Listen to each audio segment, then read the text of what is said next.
It is 7 p.m. on July 7th, and this is the regular council meeting of the District of Seashell. Before we go into the agenda, I'd like to move a couple of amendments. Number 10.1, we have a delegation with us this evening. So 10.1 is with regards to the lighting. I'd like to move that up to just prior to or just before number 8 for bylaws. And then 10.2, we're actually going to remove from the agenda. There's further communication that is to take place with the property owner. So we're going to take that off the agenda for now. It'll come forward at a future agenda. So are there any other additions or deletions to the agenda? All right, so I'd like to acknowledge that we are coming to you from the territory of the Seashell Nation. And are there any conflicts that any of councillors indicate they have in the agenda tonight? Seeing none, I'd look for a motion to adopt the agenda as amended. Moved and seconded, all in favor? Thank you. Moving on to item number 5.1. This is the minutes of the 7 p.m. regular council meeting of June 16th, 2021. Are there any errors or omissions in these minutes? Seeing none, I'd look for a motion to adopt the minutes as presented. Moved, seconded, all in favor? Thank you. Item 5.2 is the minutes of the 3:30 p.m. regular council meeting of June 23rd for adoption. I'd look for a motion to adopt. Moved. For seconded, all in favor? Thank you. Any business arising from the minutes? Seeing none, let's move on to item 7.1. This is the minutes of the Committee of the Whole meeting of Wednesday, June 23rd. This is for receipt and endorsement. First, any errors or omissions in these minutes? All right, seeing none, I'd look for someone to move receipt and endorsement. Moved, seconded, all in favor? Thank you. So we're going to move on to item 10.1. This is request for decision on the runway lighting installation and look for a motion to receive the report. Moved, seconded, all in favor? Thank you. Mr. Bandera, over to you. Thank you, Worship. Good evening, everyone. So I have a brief presentation for you tonight about the Seashell Airport runway expansion and runway lighting options. Followed by presentation followed by the presentation from the District of Seashell consultant on runway improvement and extension and aerodrome development assessment will be provided.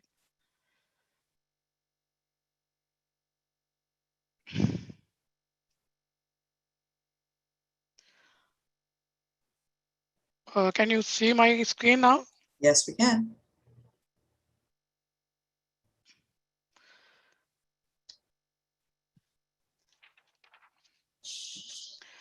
So this is a Seashell Airport runway expansion, runway lighting options presentation. The purpose of the presentation is to present council with 4 runway lighting options and associated cost for the Seashell Airport runway expansion. The district consultant, associated engineering, will provide a presentation on runway improvement and extension, aerodrome development assessment, including runway lighting options.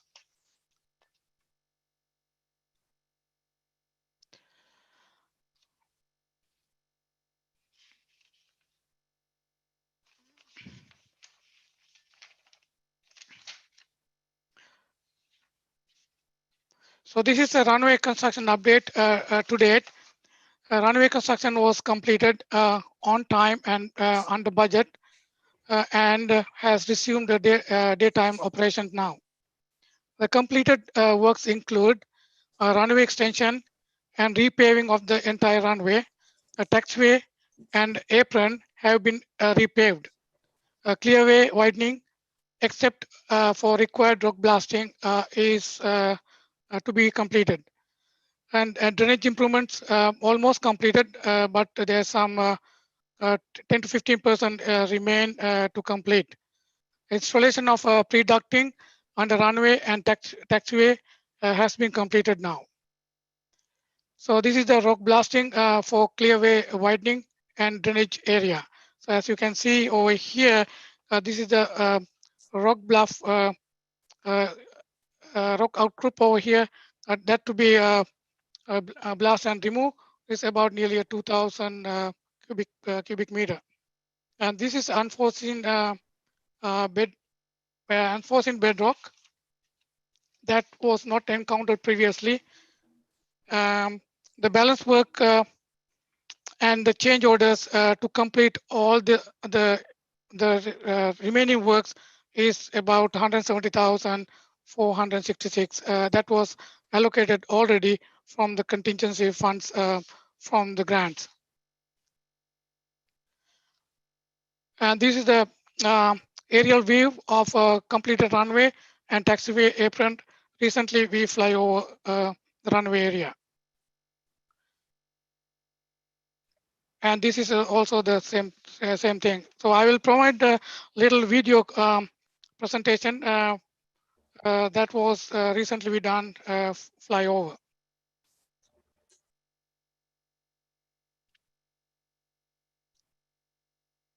Sorry.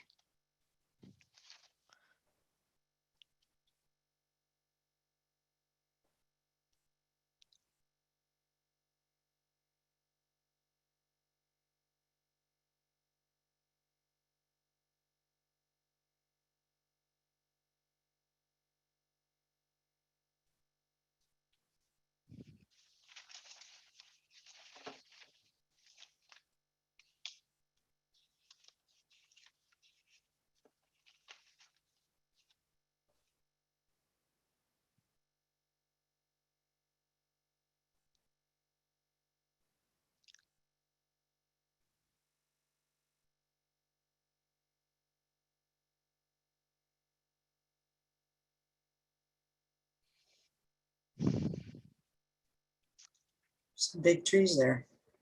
Yeah, you can see that we're flying very close to the trees.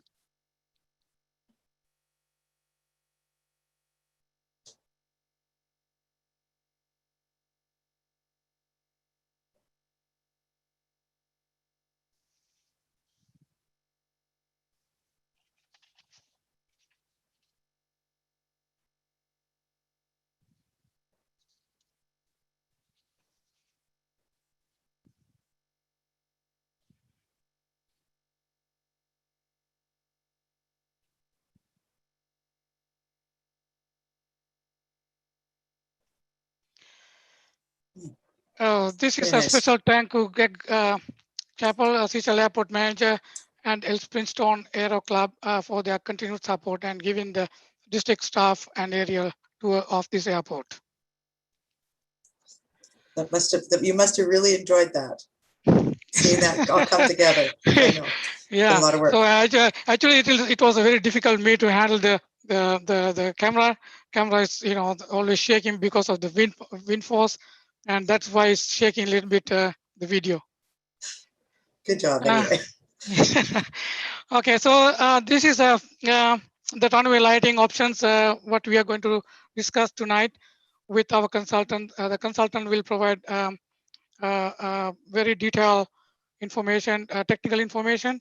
So then the council have opportunity to ask a question regarding the technical issues on that presentation. So the option number one is retro reflective markers that cost around 281,869. Option number two is a solar lighting. That is the most expensive one. That is 659,922. And option number three is similar light. It was before low intensity lighting. That is cost 528,268. And option number four is the consultants and the staff most favorable options and recommended option. That is the install a new medium intensity lights that cost 604,044. So these options include using the existing gas building as an electrical service room, which save about $125,000. I must thank this time to the airport manager. He suggested the building can be used for the electrical service room. The all options include a new PAPI lighting system. So the consult recommend option number 4, a new medium intensity lighting. The consultant presentation will provide more robust technical information for all options and their advantages and disadvantages. So this is the building that we talk about, the gas building. We can use that one for electrical building. So the constructor installed pre-ducting across apron and runway, assuming this building will be utilized in the future for the electrical room. So the consultant and the district discuss about the pre-ducting across the runway that save a lot of money. Otherwise, we should have to cut the brand new runway. So we put the ducting part of the current contract. The financial implications. Project is currently under budget, leaving 158,856 and 63 cents remaining available towards the replacement of runway lighting. Uh, we, we also suggest that reallocate $64,000 from COVID-19 Safe Restart Grant. The total available funding for lighting with this COVID-19 Restart Grant is 222,856. The total cost for the preferred option number 4 is 604,044 and 44. The predicted shortfall is of 381,186 can be secured via gas tax. The work schedule for proposed lighting. After council approval, it will take 4 months to complete construction. This include detailed design, product ordering, tendering, and delays due to COVID-19. So sometimes most of the products take some delays that same as happened to our street lighting order for the Trail Avenue project. So it took nearly 5-6 months now. So still we haven't received. So similar delays can be happen for this one too. The pre-ducting can be completed by JS construction. That is for the runway lighting along the shoulder area before shoulder completion and hydro seeding, which is now scheduled to complete by September. So this approach will minimize damage to the shoulder during lighting installation. So if we then the new contract is only supply and install lighting. So otherwise, the new contractor has to come and dig that the brand new shoulder works we have completed through JS construction. So during the until we provide the lighting, the aerodrome is not available for night operations. So this is the council resolutions. What we requesting now that the report from the manager of municipal construction and infrastructure renewal title request for decision on runway lighting install be received. That council direct staff to proceed with option number 4, new medium intensity lighting as part of the Seashell Airport runway expansion at the basic cost of 604,044, including 70,000 of additional work for the installation of precision approach pathfinder, path indicator, PAPI light system, that the funding for runway lighting system, including the PAPI at the cost of 604,044 be funded as follows. That is 158,856 from the airport project contingency, 64,000 from COVID-19 reopening grant, and 381,187 from the community works fund, that is gas tax funding. So that concludes my presentation. And at this time, with the permission of your worship, I would like to invite the district consultant associated engineering, uh, engineering, um, the project manager, the project engineer, Dave Anderson, to present a runway improvement and extension and aerodrome development assessment, including lighting option details. All questions will be answered by myself and Dave after the presentation. Thank you. Mr. Anderson.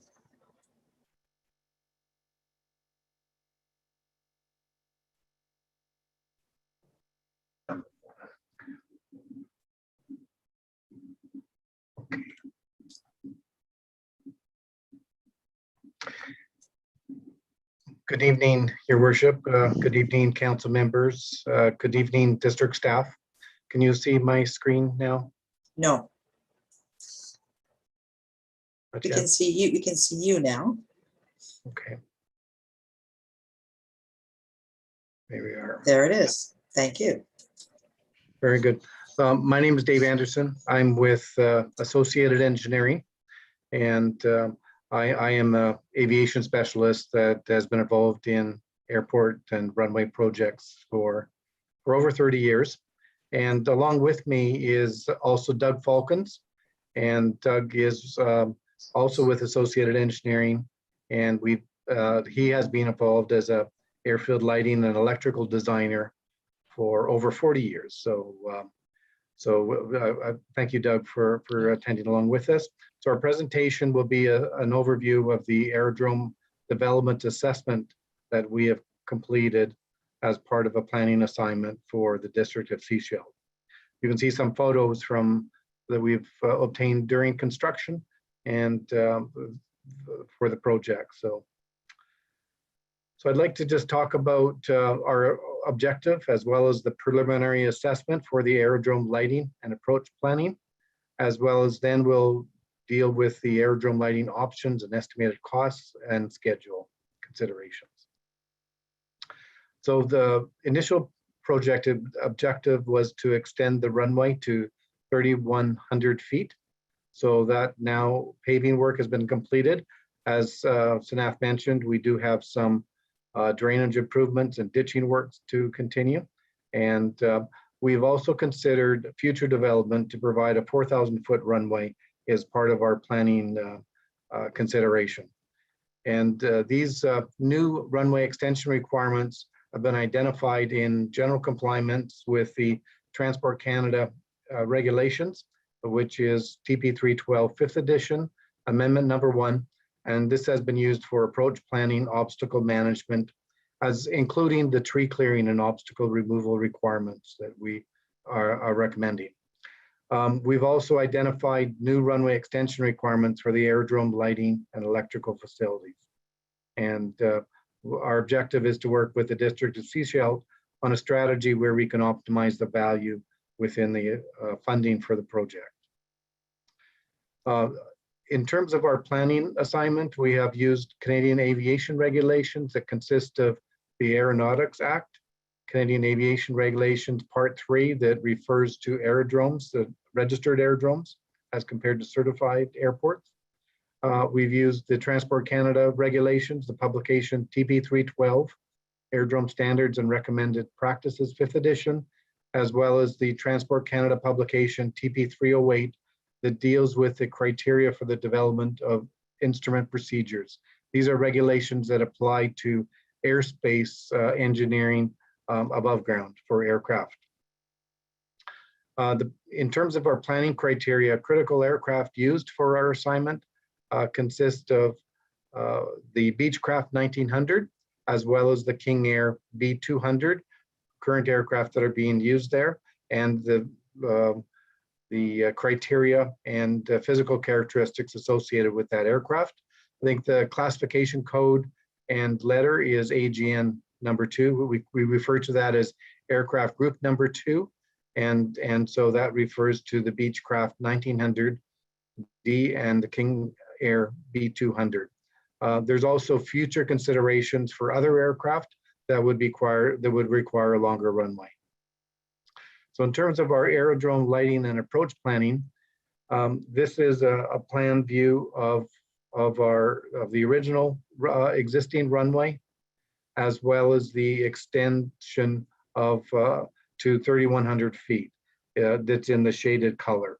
So that work has now been substantially completed and been placed into service for daytime use at this particular point. This slide deals with the future runway 1230 extension to 4,000 feet. So again, the further extension would be at the east end of the runway, just in this shaded area here towards the east end. And that could be, consideration could be done at some point in the future, if and when required. But it's important for us to take these, this master plan, you might say, into consideration for us to consider the elements related to airspace engineering, as well as to physical infrastructure that's on the ground, such as airfield lighting, electrical.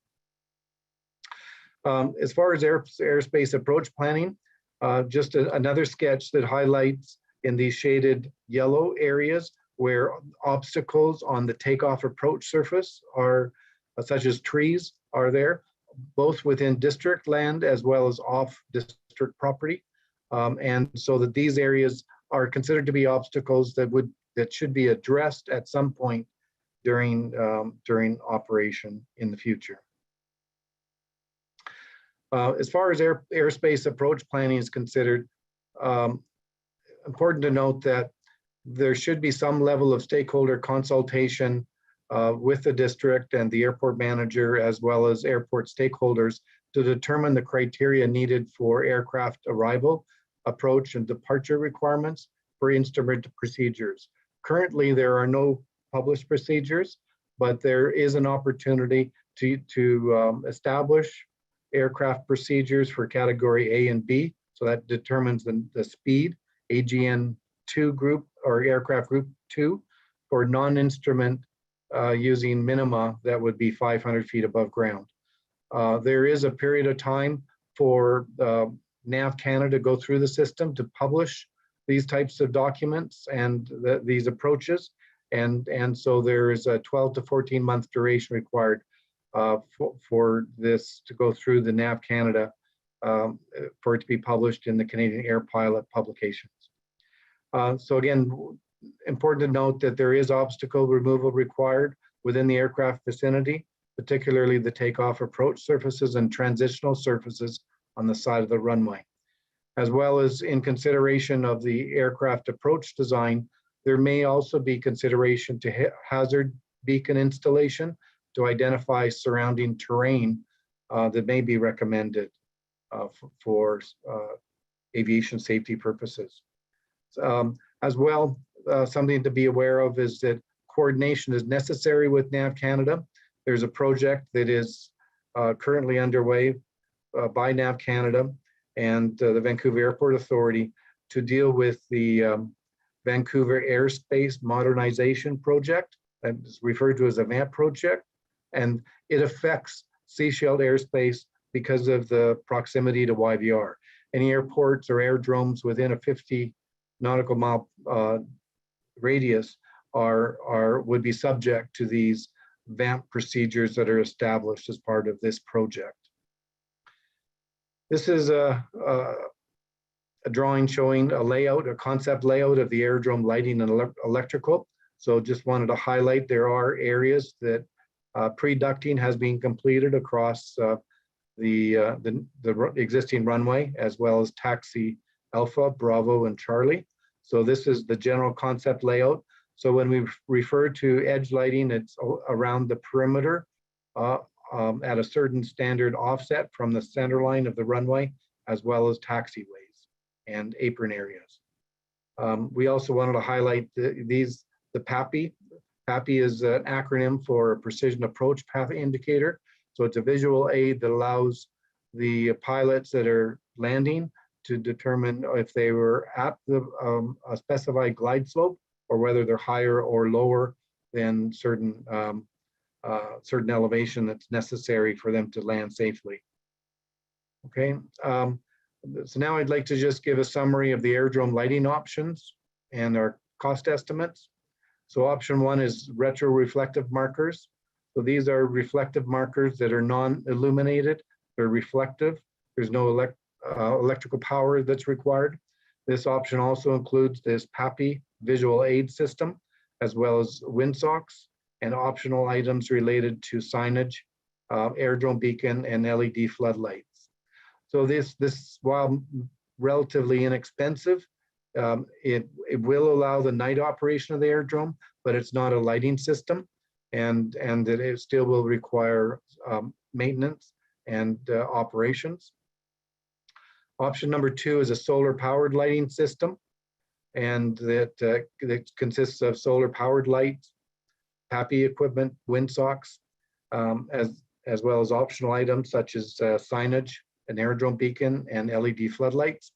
So once again, this is easy to employ. It can be controlled. However, there's no wiring required.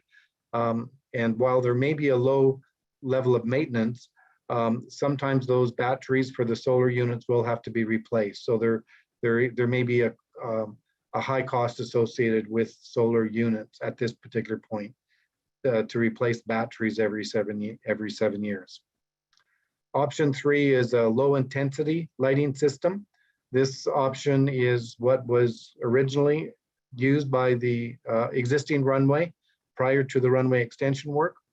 And so this option 3 would consist of low intensity lights, a new PAPI system, windsock, and optional items of signage, beacon, and LED floodlights. However, in the new Transport Canada 5th edition regulations, it does not comply with the requirements for a certified airport. So while the Seashell is only at this point a registered aerodrome, it would not allow or permit this system to be used for scheduled charter aircraft and that type of thing during non-daylight hours. So, and the cost difference is similar to what the medium intensity system is. So this is option 4. The medium intensity lighting system consists of medium intensity lights, a PAPI system, windsocks, optional items for signage, beacon, LED floodlights.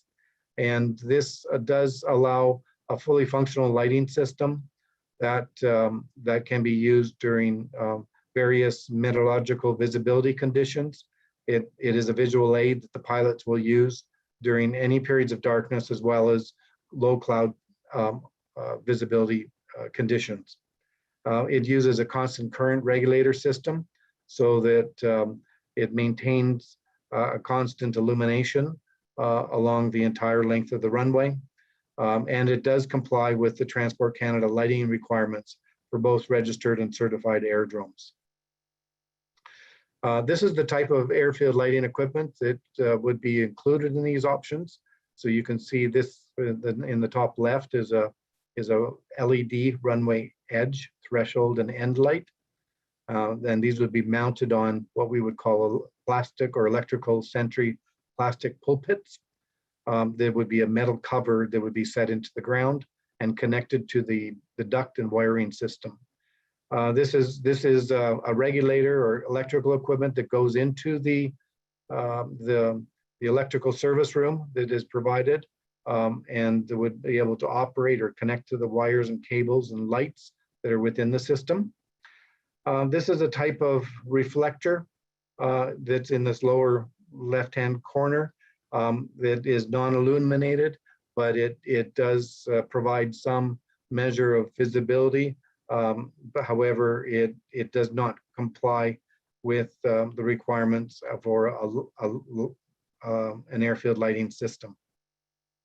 Up in the top right-hand corner is a picture of the type of PAPI system and equipment. So at each end of the runway, there'd be 4 units of PAPI. And so the total of 8 units of PAPI are in, and they're set and calibrated on and installed on concrete foundations that will allow them to be adjusted to the correct glide slope. This on the right side in the middle is a solar light. That's the typical solar light panels that has solar an ability to store energy during the day, and then to light up the light. And again, the beacon is shown in the lower right-hand corner. So this table provides a summary of the various options. That is Sanath has already gone through that. So the total project cost for the option 1 is the cheapest for retro-reflective markers. Option 2 is the highest, and then option 4, new medium intensity lighting, is our recommendation for this project. The proposed schedule is shown in this table for the various options. And again, option number 4 would have time required for design and procurement, as well as construction, for a total period of just over 20 weeks.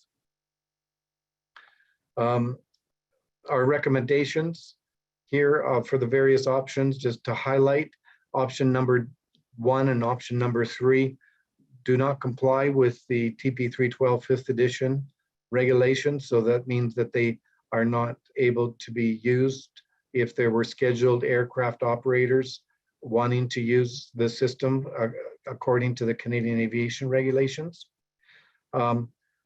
However, both option 2, the solar powered lighting, as well as option 4, new medium intensity lighting, do comply with the Transport Canada regulations. And so in terms of, just want to highlight the maintenance requirements are consistent for option 2, 3, and 4. They're moderate in our assessment.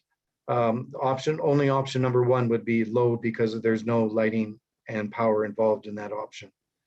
In terms of operational value and requirements, and option number 3 and 4 provide a high level of operations during various times of the year and during various visibility conditions. Option number 2, we rated as moderate because there is some level of lighting replacement and maintenance that's necessary to maintain the photometric properties of the solar powered lighting unit. Okay, just moving on. So our recommendation would be for for option 4, new medium intensity lighting.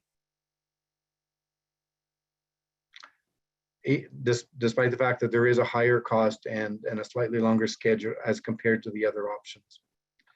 Maybe just some final associated engineering recommendations, just related to aerodrome infrastructure that's now been rehabilitated for the new runway extension, and related to drag racing activities. There currently is a master municipal contract document warranty that's applicable to the work that has been completed by Jake's Construction. That warranty period is for a 12-month period, a 1-year period.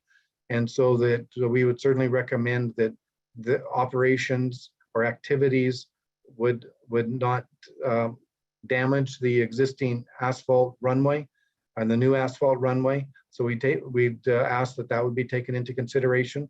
We do know that based on previous performance and of drag racing activities, that there has been degradation, there has been damage, and requires more pavement maintenance to remove rubber or to replace or to refresh pavement markings. So consideration should be given for additional pavement maintenance costs that would be required following drag racing activities, as well as in some cases there are lighting maintenance costs that are also additional. The lights are located 1.5 meters off the edge of the pavement. So in some cases there are other vehicles or other veer-offs that could potentially damage the existing lighting or the new lighting system that would result in additional costs. We also know that from previous or past performance that the surface friction and texture is important to a safe runway operation, and that rubber buildup and may will lead to reduced friction, as well as the temperatures during activities could result in loss of fines in the actual asphalt pavement surface that could reduce the service life and require maintenance in the future. So there is a level of surface friction and tester degradation that does take place based on our evidence of the previous activities on the runway. So with that, I'd like to conclude my presentation and then maybe ask for if there are any questions that you'd like us to respond to. Thank you. Could we have you stop sharing your screen? Perfect. Councillor Toth. Thank you. So just a quick clarification, a quick question of clarification for me. There's some alliteration for you today. The retro reflectors would be suitable for nighttime operations, but would not be suitable for scheduled service. I just wanted to make sure, is that correct? That's correct. Okay, thank you. Is that Doug answering that one? Yes, I did. Sorry. Thank you. Okay. Councillor Lamb. So the dollar values that you've given us here, is that an estimate that you folks have put together? And would you put this out to tender now, however we proceed, or is this a fixed price that we're going to be stuck with? If you like, it's Doug here. We came up with the estimate based on preliminary design. We then went to 3 different contractors experienced in airfield lighting installation and asked them to provide their input as to costs, including living out allowances and that kind of thing. And we approached one lighting supplier to give us costs for their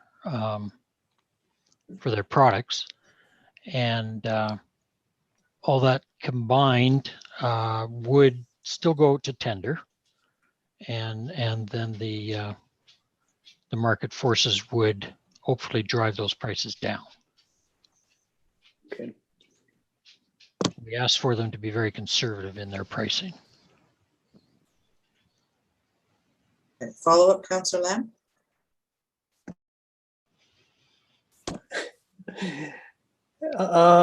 Yeah, so Jake's Trucking is doing some ducting work. So are they just digging the trenches, or are they going to actually put ducting in the trenches? They, as prior to paving, we had them install the ducts across areas that were going to be paved. Okay.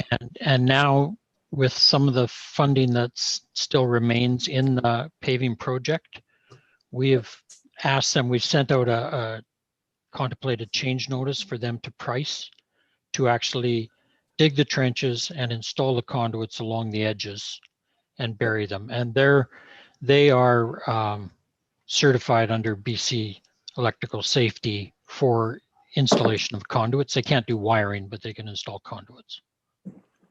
Yeah.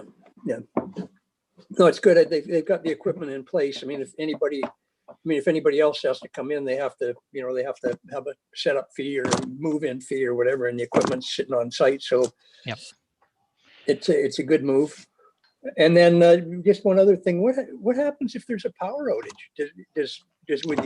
Would the airport close down, or is there a backup generator or something?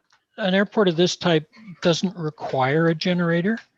Mm-hmm. And so typically we have not at these airports, and I haven't included for one now, but because of the type of lighting being LED, and so therefore the airport lighting is a very small load, we could, if there is that desire, install a small generator that will keep the lights on. But typically most small airports that aren't instrument rated, they just, if power's out, power's out. The pilot will try to turn the lights on with his radio and they won't come on, so he'll go somewhere else or he'll land in the dark. All right, Yeah, that's Thank- good. Thank you. thank you. Councillor McLean.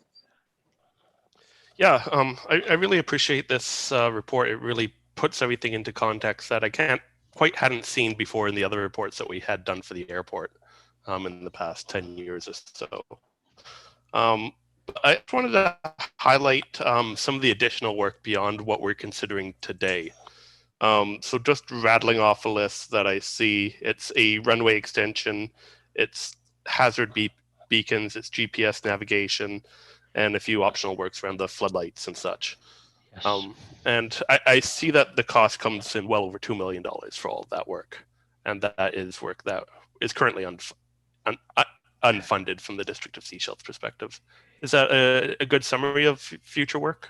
Yes, it's Doug here again. What we looked at was, because you're a registered aerodrome, you're not considered an airport, and therefore you can get away with different standards than an airport has to have.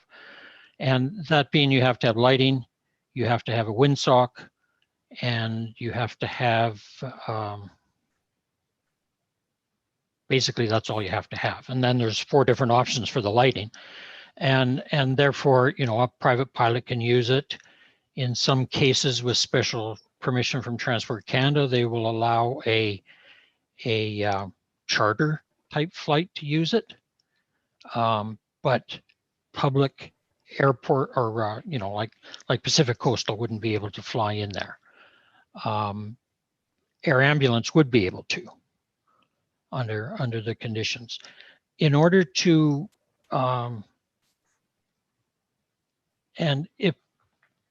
but looking into the future of you becoming an actual airport, because I've been working on different designs and reports for the airport at Seashell since like 2009, I think is the first one we came up with for you. That was the intent. And so in order to bring it up to an airport standard, that's why we're recommending option 4, which is the only lighting system for an airport as opposed to an aerodrome. But at that time, you would also have to install a few of the other items like the apron flood lighting, the mandatory signage. That one I left out, but I would, because right now we could certainly use the existing retroreflective signs at the hold lines where aircraft have to stop before they enter the runway. But those would have to be lit in the future. And an aerodrome beacon just helps pilots flying around to identify where the airport is. Those would have to be installed, but they can be, you know, either added on over the next 5 or 6 years, or if you get funding to change to an airport, boom, you do them all at the same time. I've kind of listed them to an order of priority. So the mandatory signage, then the beacon, and then the floodlights. This proposal, or these 4 as well, just so you know, Taxiway Alpha and the apron will have lighted edge lights on them, but Taxiway Bravo and Charlie, the two, Bravo's the one at the center of the runway more or less now, and Charlie's at the west end. Those will have lights to take an aircraft off the runway down to the point where he's clear of the runway. And after that, they will just have reflectors on them for now, because they're leading to private hangars and that kind of thing. So they're not part of the public facility, whereas Taxiway Alpha is. And in the future, those would not necessarily have to be upgraded to lights either, but that's, you know, that could be added on in the future if we wanted to. Because to be honest, those taxiways would have to be rebuilt to a wider standard anyway to handle anything more than the small aircraft you use right now. Thank you. Thank Council? Any other questions from council? Council McLean. Yeah, this one's probably for Doug as well. Just looking for other comparable airports. Are there any ones in BC that operate with reflective lighting, or is that fairly rare? That's pretty rare. Some of them, to be honest with you, none of them that I have worked on have reflectors. But it is it is something that's allowed. There could be some real private little like resource type airports that might have reflective markers on them. A reflector marker system does actually require you to install a white light on either end of the runway. And that's more to just give a pilot a visual of where the center of the runway is. And then his landing lights on the aircraft are what actually reflect off the markers to guide him down the edges. But so I can't say that I know of any airports that use them. I know they use them on taxiways, but I've never seen them on a runway. Okay, thank you. Thank you. Council, any other questions?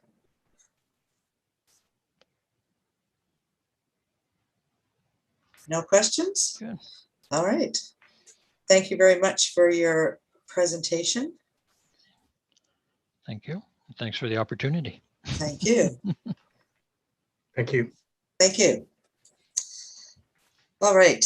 If we go to the recommendations that are on page 84, I wanted to point out, first of all, Mr. Bandera was talking about the 64,000 from the COVID-19 restart funds and how that could play into the funding here.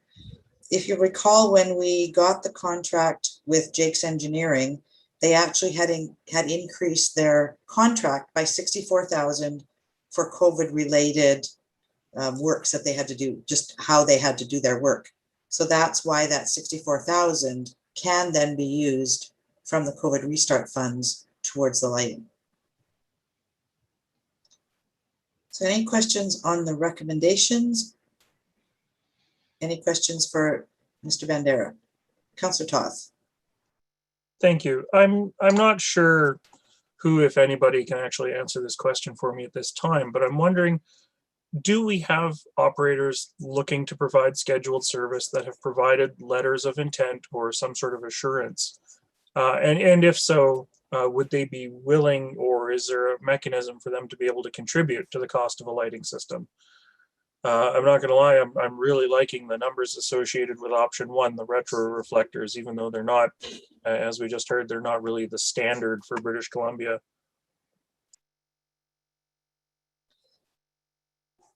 I do know that we have in the past, in the time I've been here, we have had a couple of, I think it was 2 different companies indicate that they would potentially be interested in coming here. I don't know if anything recent. Mr. Douglas. Yes, since we've done the upgrade to the airport, Your Worship, we have had a couple of inquiries. One inquiry did include scheduled flights, but in the future, not right away. But no letters of intent and no letters of guarantee and things like that. Thank you. Councillor Toth, follow up? No, you can come back to me. Thank you. Councillor McLean. I just want to see if Councillor Scott has a follow-up to that. Councillor Scott. Typically what will happen through this is as we move forward, the airports have been extended. It's, I mean, it was a safety risk before. The runway length is at a standard that we can start attracting operations in and out of the airport and start attracting some commercial operators. The night capabilities are, you know, it's needed if we're going to maintain medevac status. Yes, we have helicopter access into the airport, but it's not always, you know, if the helicopters aren't available, it gives us other options. But typically what would happen now, and you've seen, I've seen it at a number of different airports, is now the fee schedule comes into play where commercial operators will be required to pay landing fees and usage fees. So there's money to be made through those fees. Nelson is a good example. They did a big airport upgrade and spent pretty close to $500,000 on their fuel systems, and all commercial operators pay a $30 landing fee. And so it does become revenue generating. So you have to sit there and go, okay, where do we start? Well, we couldn't justify charging anything for what we had before, but now that we have a facility that's safe, that is effective, and then it works, as Director Douglas did state, the phone calls are starting, and now we can start attracting that business, be it flight schools or commercial operations and such, and create that fee schedule. Thank you. Councillor McLean. Yeah, thank you for that, Councillor Scott. It actually speaks to kind of where I was heading. And I want to quote our strategic plan here for a second. Item 1.2 is to develop an airport strategy and identify grant opportunities. So we identified the grant opportunities, we've got the BC Air Access.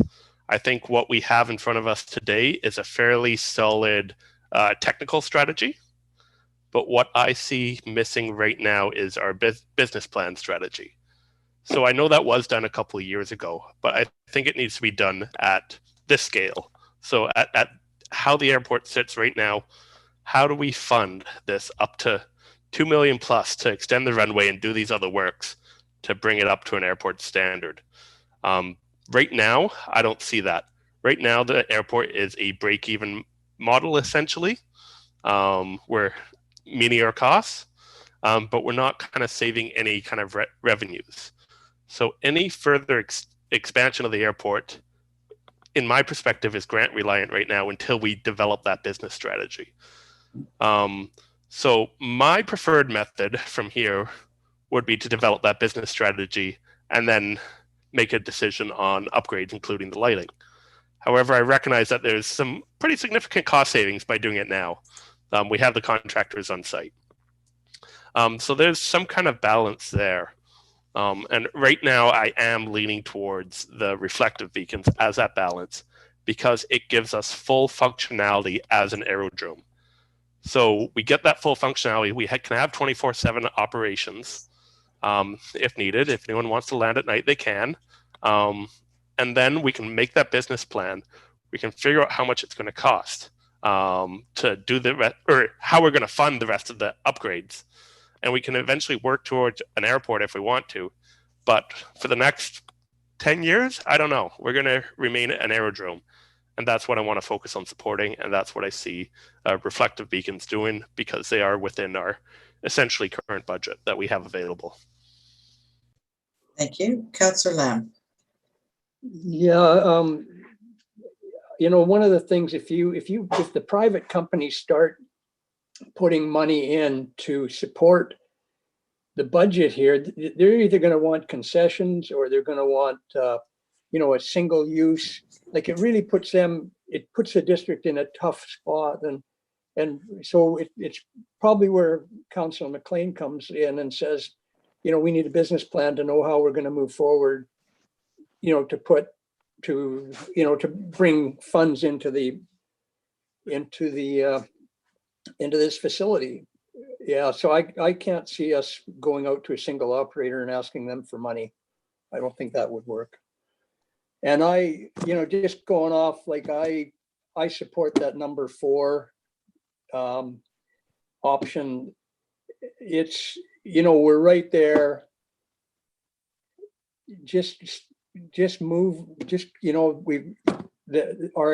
from what I hear, our staff has been very supportive and worked very well with the engineering company and with Jake's. And obviously they've saved a bunch of money. Obviously the projects come in underfunded, under budget. I'd like to put everything we can into this airport and make it as good as we can for what we have and make it as useful as we can.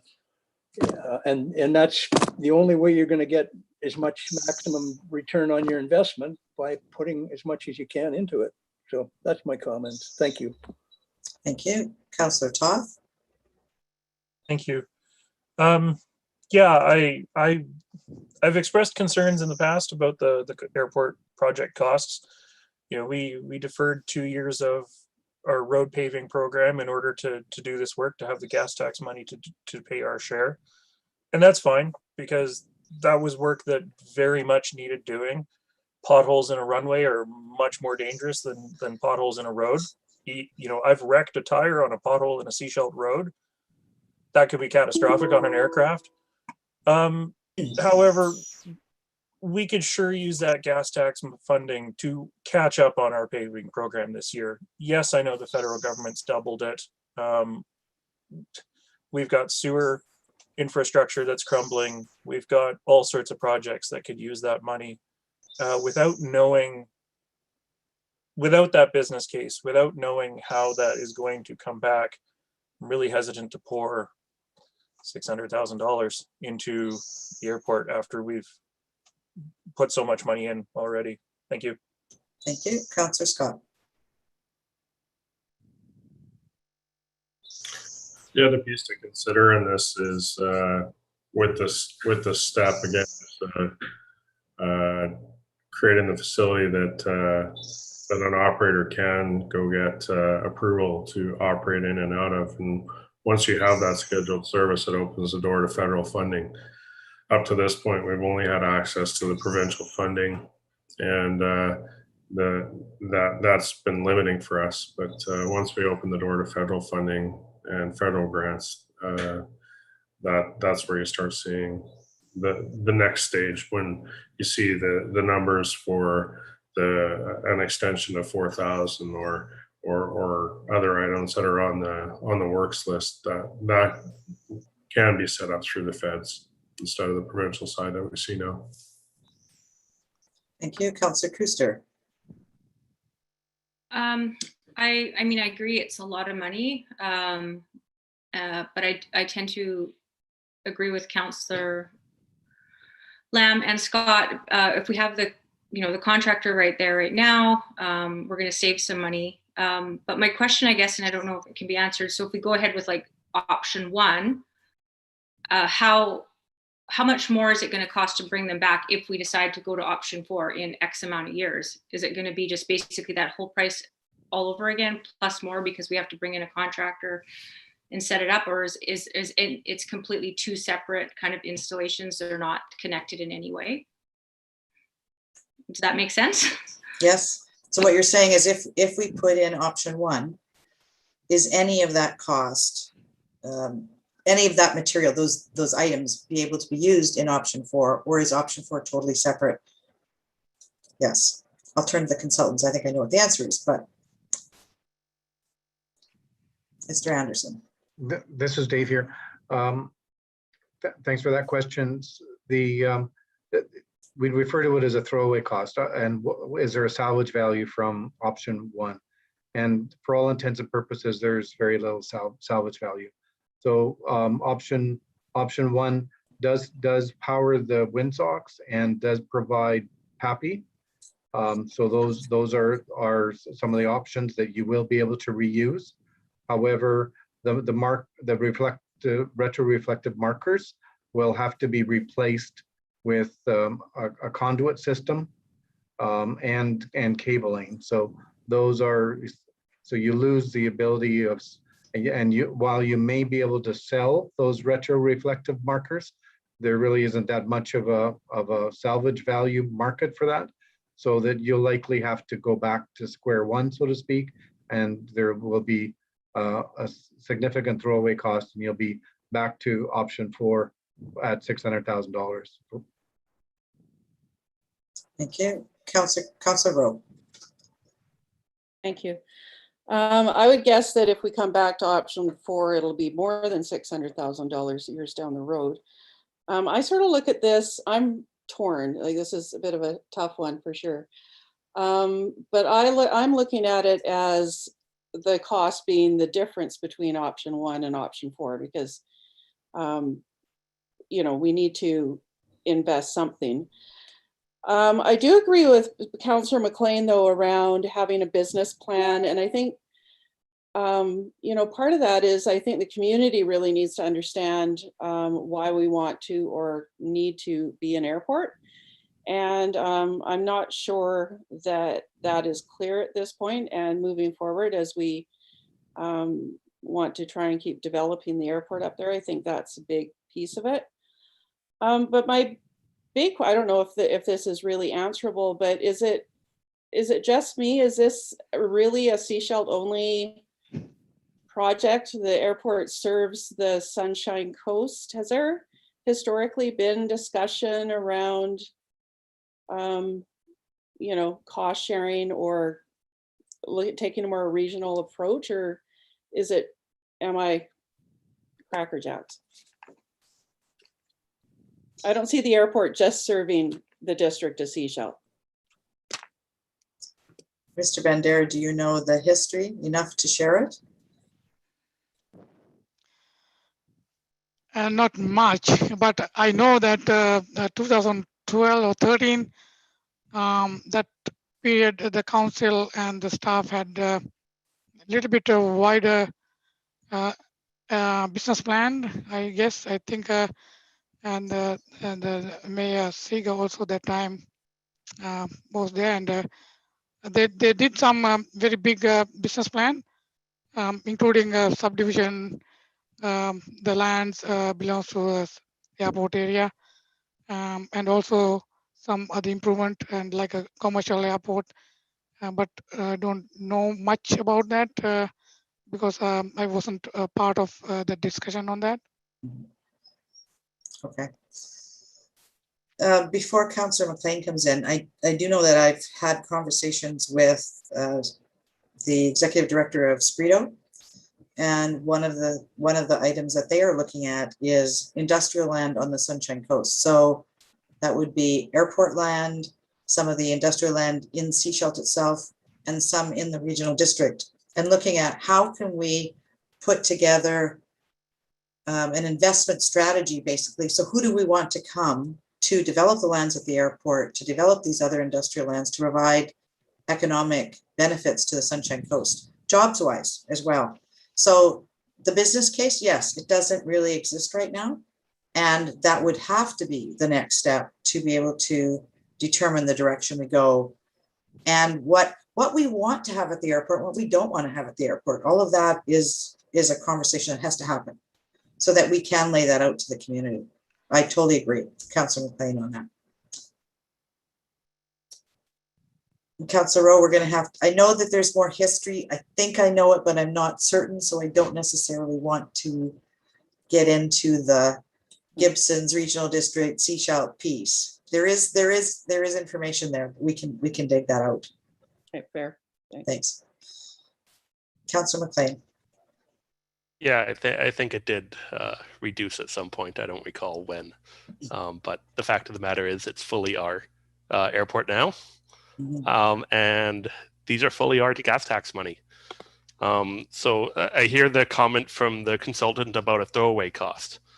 But what the cost is it's primarily funded by the BC Air Access Program, which is a shared cost around all of BC. So that is one example of people coming together to identify this need. That's the province. So if we don't do this, which I think is highly not recommended, we return the grant money. So I think we should try and make the most out of the grant money. But then it's how long are we going to remain an aerodrome? So I could see it going, like I think Mr. Falcons mentioned that he's been working on this since 2009. That's 12 years now. If we could have another 12 years of aerodrome operation where reflective lighting serves us perfectly fine, it becomes an issue when we want to upgrade. Until then, it meets our purposes. So the big challenge I have is this $604,000 of gas tax money. This is our money in the District of Seashell that funds our roads, our sewer, our sidewalks, our bike lanes, our parks. This is one of the most adaptable sources of fundings that we have in the District of Seashell. And this is our money that can serve our citizens. So I think it should be directed into projects that are specific to our citizens and not those coast-wide priorities. So I see a lot of need for our sidewalks, our parks, our sewer, and even the road, like Councillor Toth mentioned. We made some sacrifices in our roads budget to do this project already. We already spent, I believe, $800,000 of gas tax money on this project. We have taken away from the rest of Seashell already. We have maintained an asset. We did good. We took an asset, we expanded it a little bit, but now it's in a decent state. So I think before we look at expansion, we need to look at taking care of ourselves. And there's a lot of other needs that this $600,000 can fund. So I think we really need to take that into consideration when we make this decision. What else could we do with that money in Seashell for Seashell citizens? So you're talking about the 381,000 from the gas tax?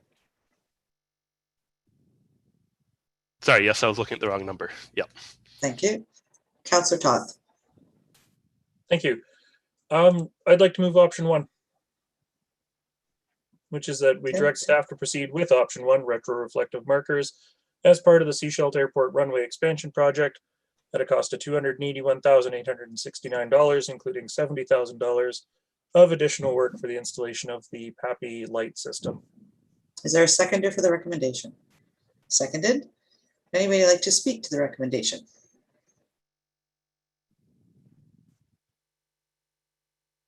Well, I'll speak and indicate I'm not in favor of option 1. We've come this far. It's taken us a long time to get to this place. And I think we need to set this up for whatever comes next. And I'm not willing to spend $280,000 and then have to come back and put in a lot more money down the road to take out what we've put in now. I want it done. That's where I'm at. Councillor Scott. I've been a commercial pilot for 30 years. I've flown all over Canada. I've landed on runways with retroreflective markers. I've landed on runways that had burn pots. I've landed on runways that had nothing but skidoos running down the side. It's an elevated level of risk, and I'm absolutely not interested in reflective lighting. It might meet a standard, but it's still dangerous, and it's not what I just won't support it. Anybody else like to speak to the recommendation on the floor? Councillor Lamb. Yeah, I'm in favor of that option 4. It's like our consultants are saying, you know, they've just never worked, you know, I shouldn't say they've never worked on a runway with reflective lighting. So, you know, it's just me. When I'm doing things, I like to do the best I can and look to the future. And so I just feel that option 4 is the best way to go. And I you know, I follow along with Councillor McLean and Councillor Toth with the money, but you know, this is a one-off. Let's get her done and put it to bed, and you know, hopefully we'll get some people that'll take an interest in this airport, and I believe that there's a demand out there for commercial traffic that will pay access to this. So there we go. Thank you. Thank you. Anybody else, any comments, questions with regards to the recommendation on the floor? So we have option 1 on the floor. That is the retro-reflective markers at a cost of $281,869, including the $70,000 for the PAPI light system. Seeing no further questions or comments, all those in favor? All those opposed? Thank you. That's defeated. I'd look for someone to make another recommendation. Councillor Scott. I'll move option 4. Okay, do you want to make the recommendation number 2 and 3 as on page 84? That includes the funding source as well.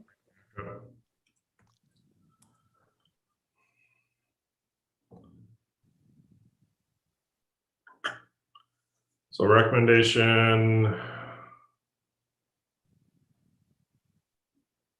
Recommendation 2, yeah. Recommendation 2, medium intensity lighting, part of the Seashell Airport basic cost, including the PAPI. And yeah, so it's recommendation 2 and 3. thank you. Is there a seconder for the recommendation? Seconded. Any questions or comments on the recommendation on the floor? Councillor Toth. Thank you.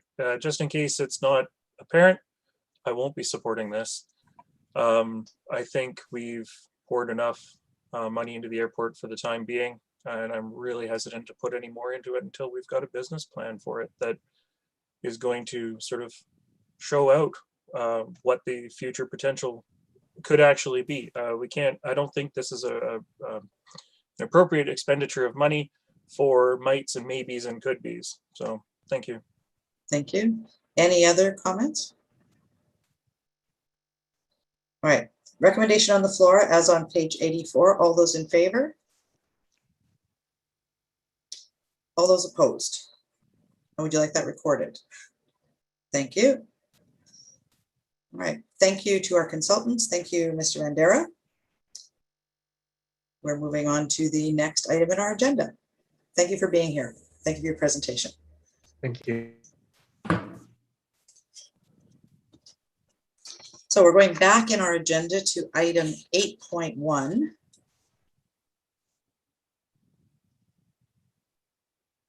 This is a land exchange agreement, road closure and disposition amendment bylaw number 527-01-2021, housing agreement amendment bylaw number 534-01-2021, subdivision application for Tower and Tyler Roads for Foo Living. And look for someone to receive the report. Moved, seconded, all in favor? Thank you. Mr. Hall. Thank you, Mayor and Council. I don't have a presentation, but I'll just give a brief summary of what's before you. There's a few different items here, all of which is sort of related to facilitating a subdivision application, which is intended to implement the CD zoning on the property, which dates back a number of years. The property's been through a couple rezonings, and ultimately the subdivision would be intended to implement what's allowed by the zoning, as well as through the previous rezoning, there was a housing agreement that secured 5 affordable housing units. And this would also allow those units to be constructed too. And it involves the closure of a portion of Emerson Road between Tyler and Reeves, and its realignment. And this also requires amendments to the housing agreement just because of the property boundary changes. The road closure bylaw was done back in 2013. And as the staff reports notes, the process was never completed. We have no information on why that was, but we're here now trying to finish the process so the applicant can move forward. The property has also changed hands since that time.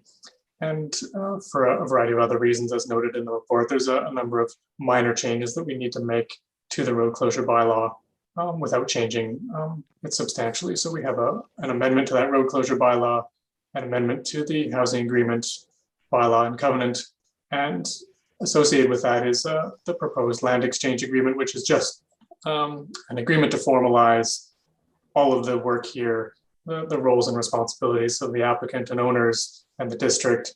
And this is some good work that our lawyers have provided that will serve us as a template for future road closure scenarios to have this agreement up front that just kind of outlines what's going on, who's doing what, when, put in some deadlines, put in the requirements clearly.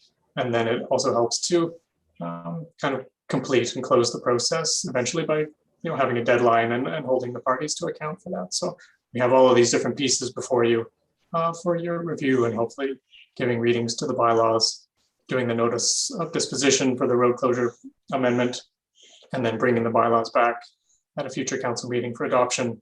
And again, signing the land exchange agreement just to wrap all of this together. All right, council, any questions? Councilor McLean. Thank you. So I think I understand what is being done. What's missing for me is why is it being done?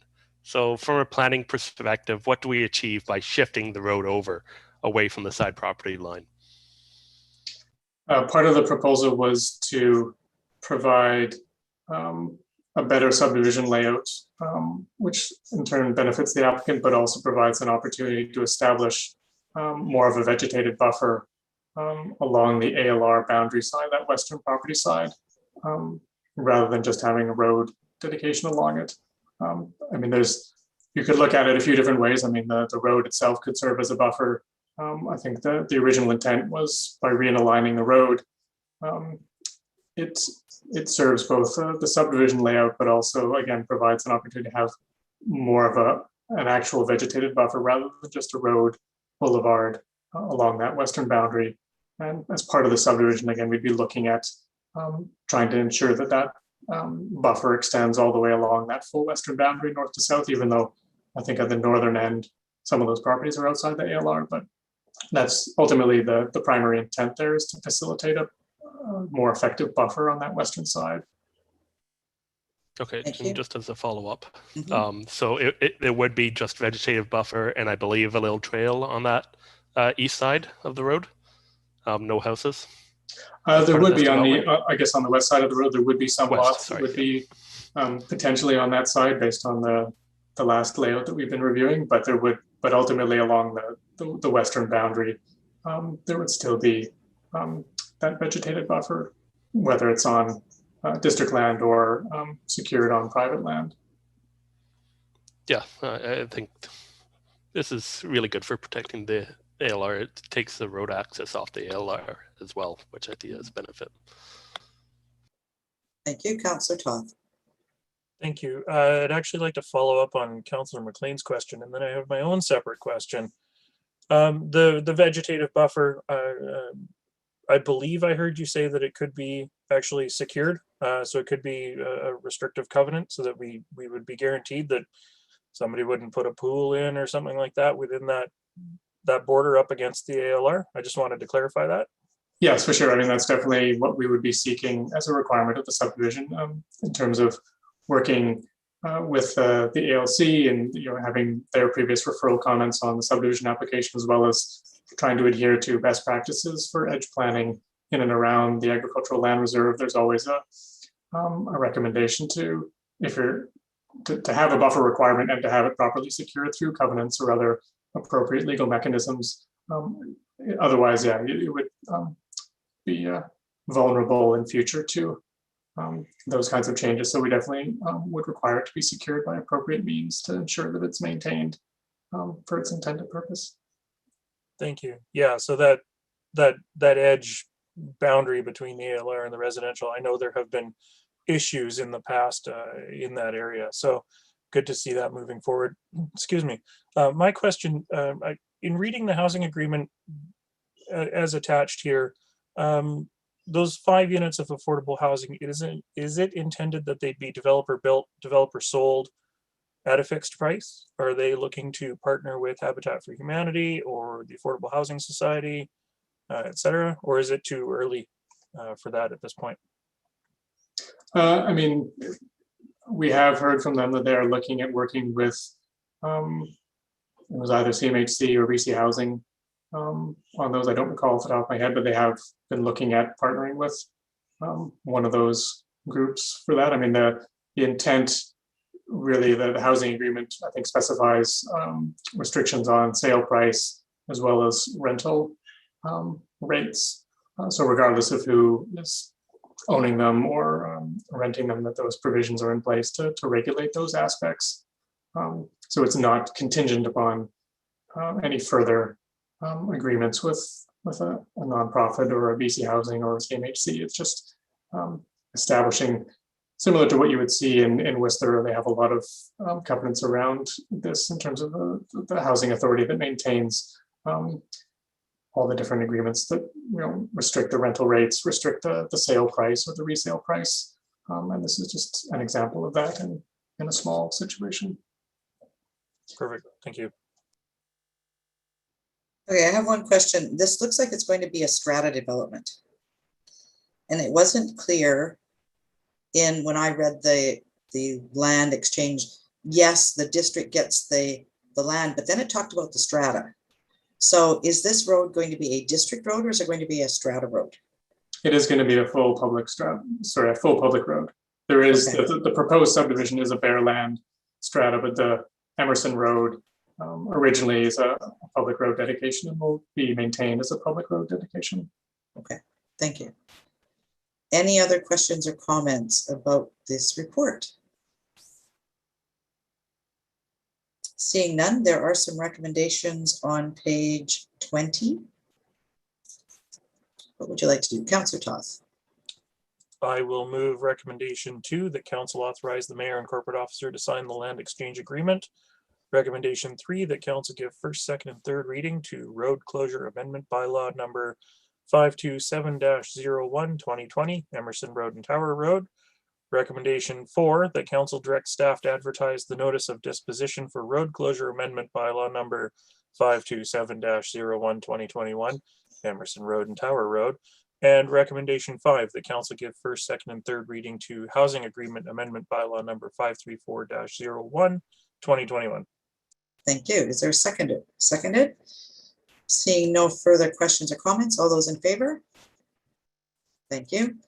So we'll move on to item 8.1B, which is District of Seashell bylaw number 527-01-2021, Emerson Road and Tower Road, being a bylaw to amend District of Seashell road closure and disposition bylaw number 527-2013. And I look for someone to move first reading. Move first reading, second. All those in favor? Thank you. Then District of Seashell bylaw number 527-01-2021, Emerson Road and Tower Road, being a bylaw to amend District of Seashell road closure and disposition bylaw number 527-2013 for second reading. Moved, seconded, all in favor? Thank you. And we'll do third reading. District of Seashell bylaw number 527-01-2021, Emerson Road and Tower Road, being a bylaw to amend District of Seashell road closure and disposition bylaw number 527-2013. Someone to move third reading. Moved, seconded, all in favor? Thank you. Moving on to 8.1C. This is for first, second, and third reading as well. This is District of Seashell bylaw number 534-01-2021, Housing Agreement Amendment Bylaw, a bylaw to amend a housing agreement under Section 483 of the Local Government Act. I look for first reading. Moved and seconded, all in favor? Thank you. Then District of Seashell bylaw number 534-01-2021, Housing Agreement Amendment Bylaw, a bylaw to amend a housing agreement under Section 483 of the Local Government Act. Someone to move second reading. Moved and seconded, all in favor? Thank you. And then third reading, District of Seashell bylaw number 534-01-2021, Housing Agreement Amendment Bylaw, a bylaw to amend a housing agreement under Section 483 of the Local Government Act. Someone move third reading. Moved, seconded, all in favor? Thank you. Thank you, Mr. Hall. Moving on to item 8.2A. This is District of Seashell Fees and Charges Amendment Bylaw number 575-3-2021. Motion to receive the report. Moved, seconded, all in favor? Thank you. Ms. Frank. Thank you, Your Worship. The purpose of this report is for Council to consider giving first, second, and third reading to District of Seashell Fees and Charges Amendment Bylaw number 575-3-2021. The attached amendment bylaw proposes 3 separate amendments to our current fees and charges bylaw, and each of those amendments have been highlighted in the bylaw presented.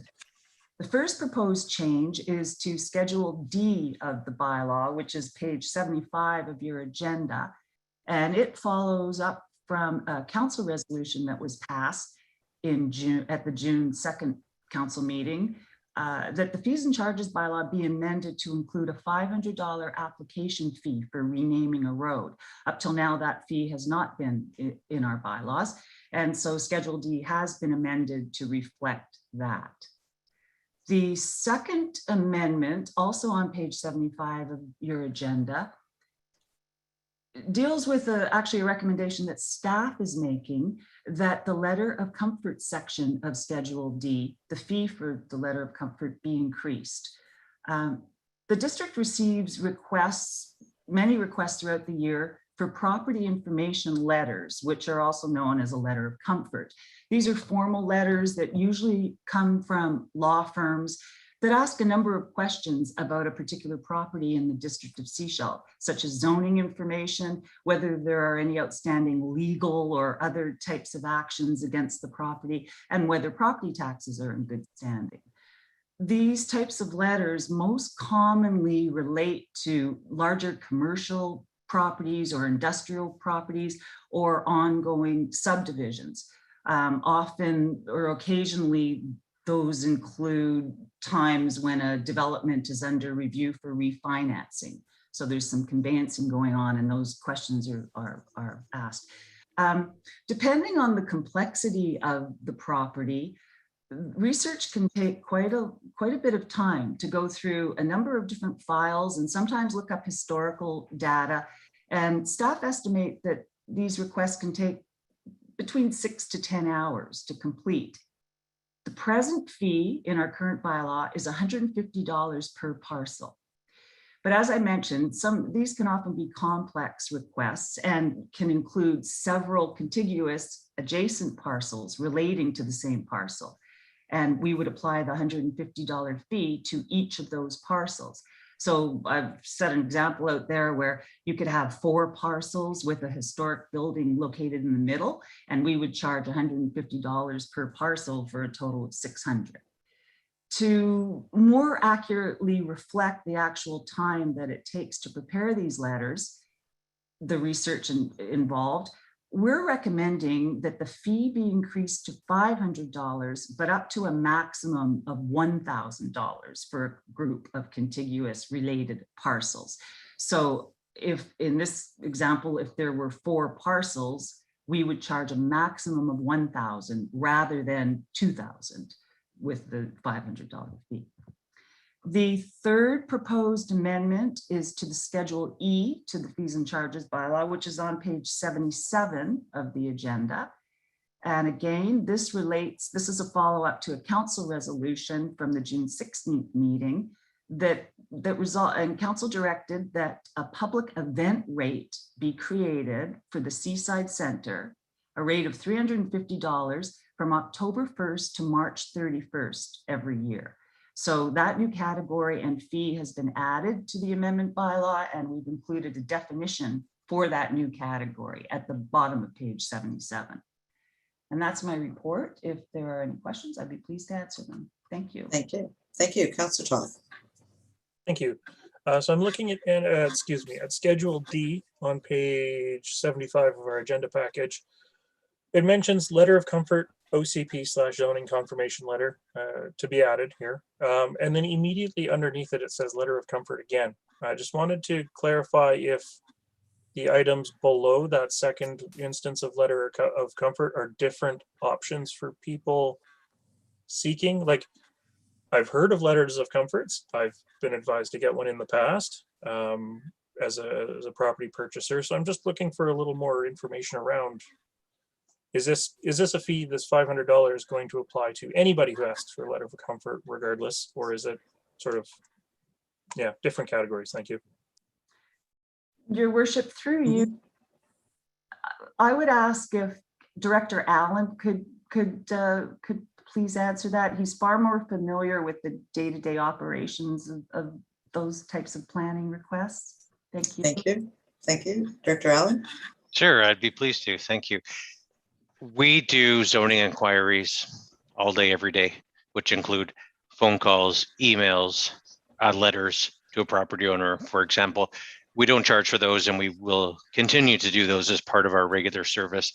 The letters of comfort in this regard are they're more formal letters, as Joanne described, whereupon a law firm will pepper us with 15 questions, many of which relate to contaminated sites, fire codes, things that are beyond our purview that we have to then in turn do research.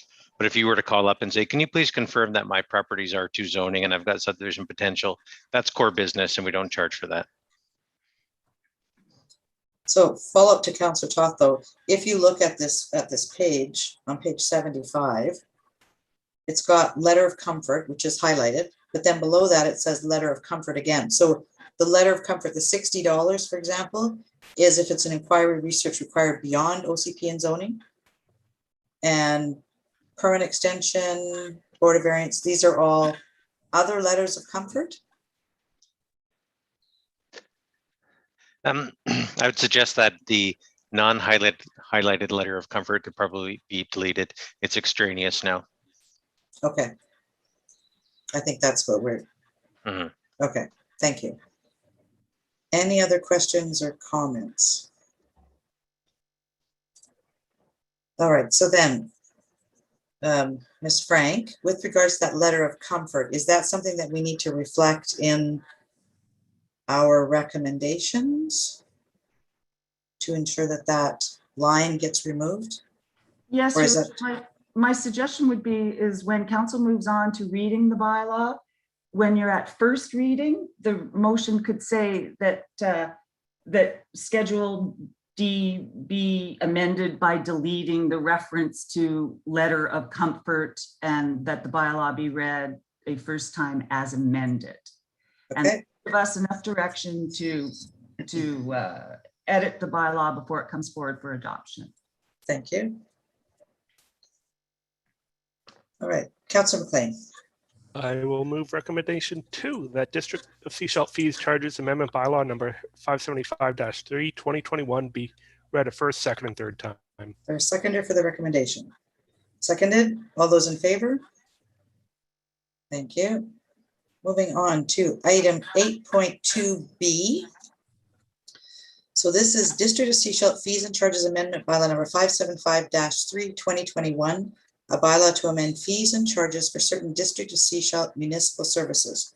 And we'd like to move that Schedule D be amended to remove letter of comfort and that the first reading be given as amended. Would someone like to move that? Moved, seconded, all in favor? Thank you. Then District of Seashell Fees and Charges Amendment Bylaw number 575-3, 2021. A bylaw to amend fees and charges for certain District of Seashell municipal services. I'd look for someone to move second reading. Moved, seconded, all in favor? Thank you. And then for third reading, District of Seashell Fees and Charges Amendment Bylaw number 575-3, 2021. A bylaw to amend fees and charges for certain District of Seashell municipal services. Someone like to move third reading? Moved, seconded, all in favor? Thank you very much. I think we're good with that one. Moving on to item 8.3. This is Public Works Parks Building Temporary Borrowing Bylaw number 597, 2021. Motion to receive the report. Moved, seconded, all in favor? Thank you. Ms. Smith. Thank you, Mayor, and good evening. I'm bringing forward a request for decision to proceed with adoption of bylaw number 597, 2021, Public Works Parks Building Temporary Borrowing for the construction of the Public Works Parks Operations Center. At the June 16, 2021 council meeting, council gave first, second, and third reading for bylaw number 597, 2021, and tonight we are seeking final adoption. Thank you. Council, any comments or questions? Seeing none, there is a recommendation on page 78. Someone like to make the recommendation? Councillor Toth. I will move recommendation 2, that council proceed with consideration of adoption of Public Works Parks Building Temporary Borrowing Bylaw number 597, 2021. Is there a seconder? Seconded. All those in favor? Thank you. Moving on to the actual bylaw. This is item 8.3B on page 80. District of Seashell Public Works Parks Operations Center temporary borrowing bylaw number 597/2021, a bylaw to authorize temporary borrowing for construction of a public works parks building. Look for someone to move adoption. Moved, seconded, all in favor? Thank you. Thank you, Ms. Smith. Number 9, no new business. So moving on to item or number 10, we have dealt with 10.1. 10.2 has been removed from the agenda.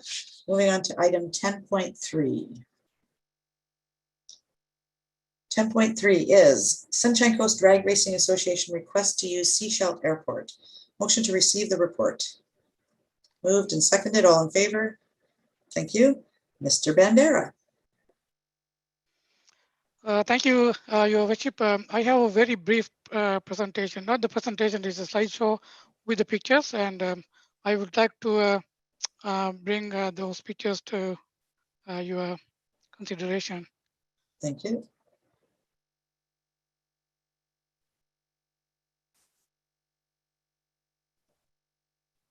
Can you see my? Yes.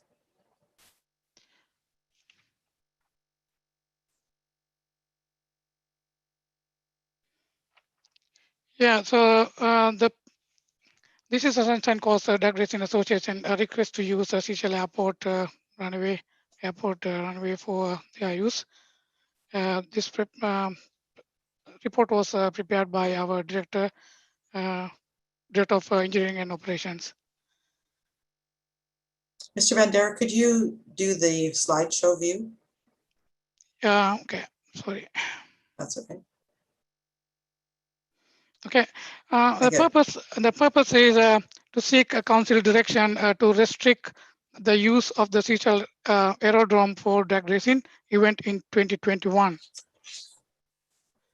So these are the our GIS aerial views 2018.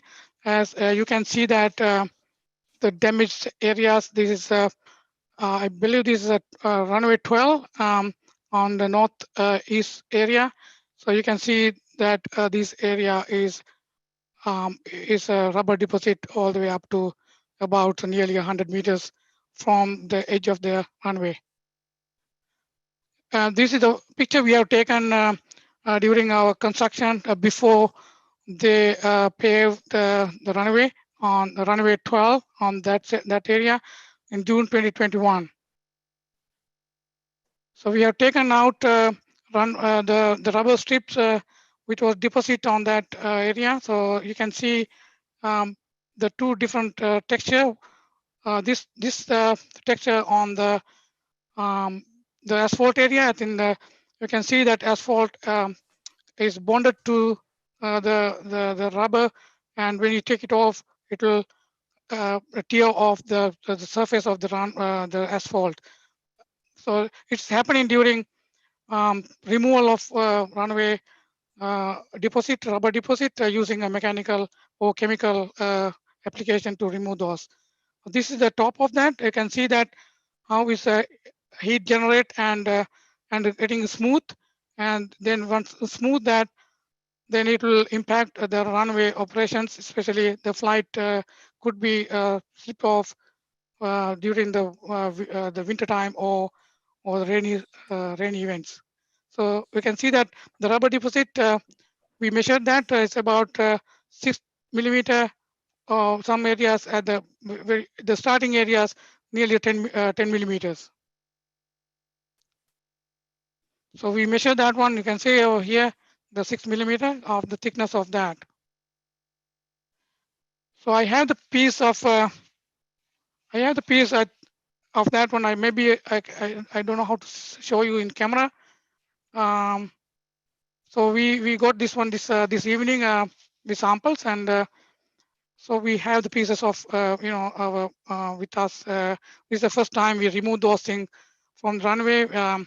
So it won't give any other opportunity to keep these ones to have to see these kind of things, unless otherwise maybe in the few several years it deposit to get that level.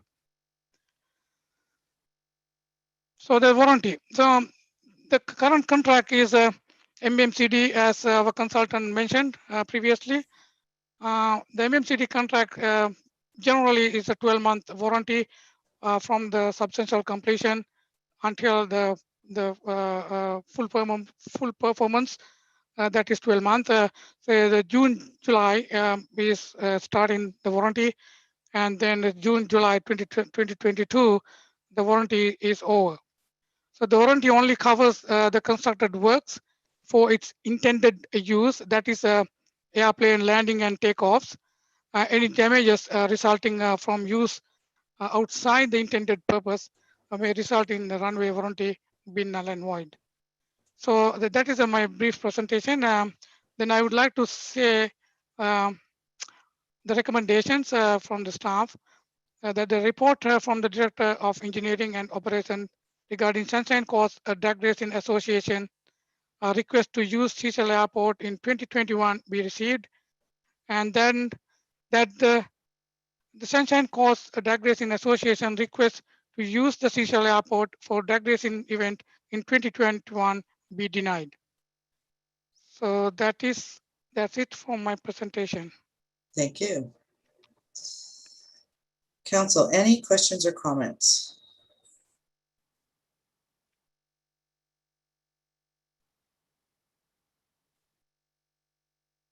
Councillor Toth. Thank you. I just wanted to clarify. It said within the presentation that may void the warranty. Have we checked with Jake's or whoever the provider of the warranty itself is to actually confirm that, or would that be something that the lawyers would have to sort out, basically? Your question for me? Yes, I think so. Okay. Yeah. So this is a MMCD contract document. This clearly indicate the documents. This is, for example, if you, for example, the Trail Avenue project. So we put a brand new road.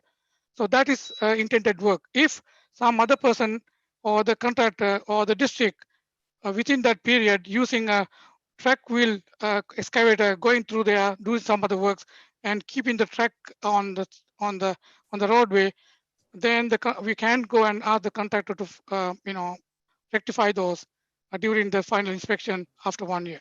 This is a similar situation. Any works that is for intended purpose, or beyond that, that contractor will not responsible for their obligations.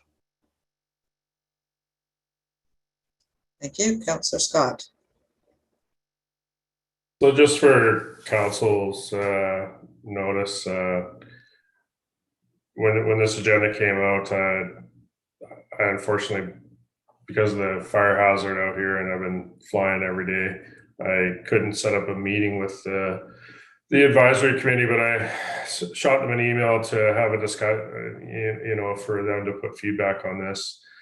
Throughout the airport advisories meetings, they have not been supportive of having the drag racers. I recognize the community that they have and what they bring to our community. So I'm stuck between a rock and a hard place on this one. I think we need to honor the 1 year at least to let the runway cure and just make sure that it's all good. As we move forward with the lighting that's been approved, any damage to the runway, or if they shoot off the side of the track and take out one of these runway lights, it's going to be $800 to $1,000 to replace. And I think any consideration going forward for the Drag Racing Association, if we decide as a group to allow them to continue operations on the runway after the warranty's set up, we need to see some money in a contingency fund for runway cleanup, an understanding of that they're on the hook for the repairs. Some of the meetings that we've had with the Drag Racing Association, and it's probably worth discussing here, about looking at moving them off the runway. There's area up there with some works to create a parallel track setup. It would cause some issues with us if we ever decided to develop the north side of the airport, but it might be a viable option to work with the drag racers that way if they would be interested in investing some time and money into creating a track parallel to the airport on the north side. Certainly something worth discussing. Thank you. Councillor McLean. Yeah, just looking at the decision that's in front of us for canceling drag races for 2021. I just want to kind of think like a lawyer for a second. And it's not about the damage that drag racing could cause. It's that the contractor can blame the drag racing on any damage. And that essentially, they say the runway wasn't built for that. And so they won't pay any repairs, even if it was kind of their fault for the damage. So that's kind of just how these kind of things go. So I think the loss of drag racing in 2021 is significant. It's a huge community event. It supports a lot of community organizations. One that's close to my heart is the high school and the mechanic program there and their truck racing. So that will be a loss for this year. And I hope that we can return them in the future with those safety protocols and proper maintenance of this pretty expensive asset that we just invested in. Thank you. Councillor Lamb. Yeah, I think, with the record heat that we've been having and giving the airport a chance to cure out properly, I think it's a good idea if we can abstain from the racing this year. But it would be good to have a look at, how maybe there's ways that we can work with the drag racers to use the airport in the future. Maybe we could extend a launch off the end somehow, but the other thing is, we're trying to make this a proper airport that is used, 24/7, 365. So I think that we have to look, to the future. So, if there is a plan to help to support the drag racers moving forward, I think we have to look to the future too, to see where we can support them. And they do a lot of good stuff for the community, and there's a lot of people involved. And it's not just grandma and grandpa out there, it's all those young people out there. And that's big part of our community is supporting a family. So, anyways, that's my thoughts. I'd leave them off this year. Thank you. Thank you. Councillor Toth. Thank you. Certainly, I echo the comments that have been made already. Drag racing is a huge part of our community. For me personally, it's one of my very few memories as a teen is attending the drag racing at the Seashell Aerodrome. So I'm interested in seeing what it would take for us to continue having drag racing operating up there, whether it's a parallel strip, whether we make some concessions for the runway, whether it means they have to contribute financially to maintenance, so be it. However, we do have this warranty. I think that we need to look at this warranty and protect that. And so from that, I actually have a question that maybe the corporate officer can answer, which is the recommendation presented here sufficient? Because it says drag racing events in 2021, but the warranty period actually runs to like end of June 2022. And so I'm wondering if the recommendation should instead read that the Sunshine Coast Drag Racing Association's request to use the Seashell Airport for drag racing events until the warranty is expired be denied. Your Worship, in response to Councillor Toth, the reason the recommendation is worded that way is because what we actually have on the books is a request from the Drag Racing Association to use the airport in 2021. So really what council was asked, and their original request was from November of last year. And then as council recalls, that was deferred a couple of times until we knew where we would be at with the construction. So it's not necessary to go into 2022 because in fact, we don't have a request from the association for drag racing in 2022. So the recommendation right now closes that loop and covers off the current request that's on the books from the association. If we get a request in 2022, council could deal with it at that time, as you do every year. That's my thought on it. Thank you. Councillor Toth?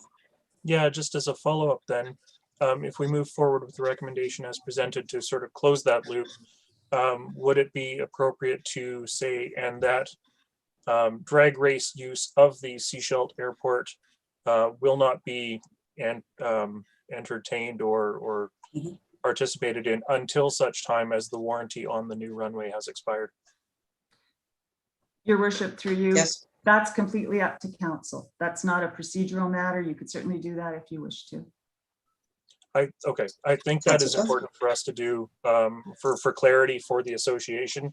So I would like to move recommendation 2 as presented and add a third recommendation, something akin to what I said, that the drag racing not be permitted on the Seashell Aerodrome airstrip until such time as the warranty period on the new asphalt has expired. Thank you. Is there a seconder for the recommendation? Seconded. Any other questions or comments? Councillor Toth. Sorry, Councillor Scott. Yeah, I think I think we have to be careful with that one. I think we'll have to take a look at 2022 as it sits on a separate basis. So I agree with Ms. Frank that we should just deal with 2021 and deal with 2022 as it comes. We already know that, you know, we wouldn't entertain anything within the warranty period, but I think we also need to sit there and consider what that go forward looks like. And so I'm hesitant to have verbiage in there and put a date on it, because it makes it sound that from that point on it's a go, and that's not necessarily the case. So I think the as it's read should stand, and we'll deal with 2022 when it comes. Thank you. Councillor McLean. So my question to council would be, when does it come? I think we already pushed the decision to delay 2021 back quite a bit. So I'd like to give the association a respectable notice and try and work with them through this process. So I'm wondering if we can try and identify next steps perhaps today and try and figure out what we want to, how we're going to progress this. Not making a decision, but just looking at what we need to know and trying to set a pathway forward. Thank you. I guess that's a lead into me. So I reached out to council and to the drag racers prior to this meeting and indicated that we would be discussing ongoing drag racing at this meeting. I didn't want us to have that conversation without notifying the organization. I do have an email that I got in response to that, and council all has that. So if we deal with this recommendation or this report and whatever recommendation we make out of that, then I will bring up the conversation about next steps for drag racing. And the reason I wanted to bring it up now, and I mentioned this to staff, is that they will very soon start planning for next year. And so I would rather we have a conversation prior to them doing that planning, that they don't put all this work in and then they come to council and we haven't had the conversation and we don't maybe support moving that forward. I'd rather we have that conversation now, initiate it so that everybody knows where they are and we have our path forward. Councillor Toth. Thank you. And that's why I made the further recommendation that we don't even want to, you know, they usually start planning events for May onward.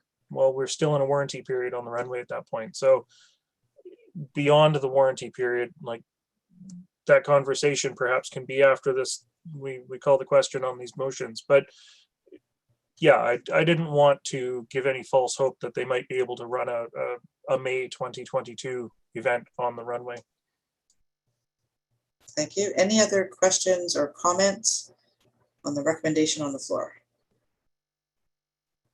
All right, so is everybody clear what the recommendation on the floor is, or would you like it read back? You're clear? All right, all those in favor of the recommendation as put forward? Any opposed? Would you like that recorded? Thank you. Jennifer, you got that? Yes, Your Worship.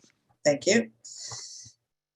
All right, so earlier I sent an email to the Drag Racing Association indicating that we would be discussing tonight or bringing up the conversation tonight about ongoing drag racing at the airport. And I got an email in response, and council all got this email as well. And they asked that I read this email prior to discussing their future at the airport. So he says, Dear Mayor Seegers, I'm writing this email in response to your recent email to Richard Austin. I am the Vice President and I'm concerned with the approach concerning our future at the airport.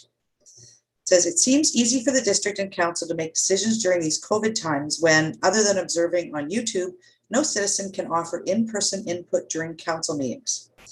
You can imagine my disappointment after reading the email mentioned above. No time to prepare a statement or proposal for our future as a drag race association after 21 years at the airport. Before COVID hit, we had an unofficial meeting at the airport with Councillor Scott and other members of the Airport Advisory Committee. At that time, we were told that the city and council had no intention of stopping the drag races at the Seashell Airport, but were working on ways to continue with the races at the same time, looking for alternatives for the future of the events. Just to remember, we have everyone from high school to seniors and everything in between. To name a few, Lions Club, Air Cadets, Rowing Club, and so on. Not to mention the money the events bring to the community. I am requesting you read the email out to council prior to discussing the Drag Racers Association future at the airport, and delay any decisions to be made until such time as we can have face-to-face meetings again. All right, so we have two conversations, I believe. One is, do we allow the drag racers to be on the runway itself? And the other is, if we don't allow them on there, right? If we choose not to allow them on there, are we willing to work with them and find an alternative that could have the drag races continue at the airport facility, not necessarily on the runway? And I'm gonna tell you right up front, I like the activities. I've been to them, admittedly very minor, attendance, but I have been there. Great activities, great community participation, and we're looking at spending, by the time we've got the lights in, $4 million on this facility. And I'm not willing personally to allow the drag racers to continue on the current runway. Would love to see another way for us to work with them, but that's where I'm at. And I look to council about how we move this forward. What are our next steps? Councillor McLean. Yeah, so for myself, I have some pretty big questions about what is the damage. I don't know if you saw the piece of rubber that Mr. Bandera had when he was presenting, but it's a nice chunk of rubber. So There's no doubt that there you go, there's the rubber. So there's no doubt that they're laying down rubber. But I think the presentation by the consulting engineers earlier mentioned options for removing the rubber. And they also mentioned options for refreshing the paint. We saw that image of the paint that's quite faded. I also noted from their presentation that there could be damage to lights, like Councillor Scott mentioned.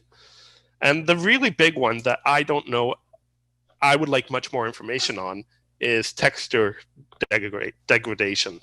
So what happens to the physical surface? So even if you take that rubber off, what's the asphalt looking like underneath? So those are a lot of questions that I have that I think are our concern, that I would like to see us look into to understand what the impact is before we even talk about this with the Drag Racing Association. Yes, it lays down rubber, but what can we do to mitigate that?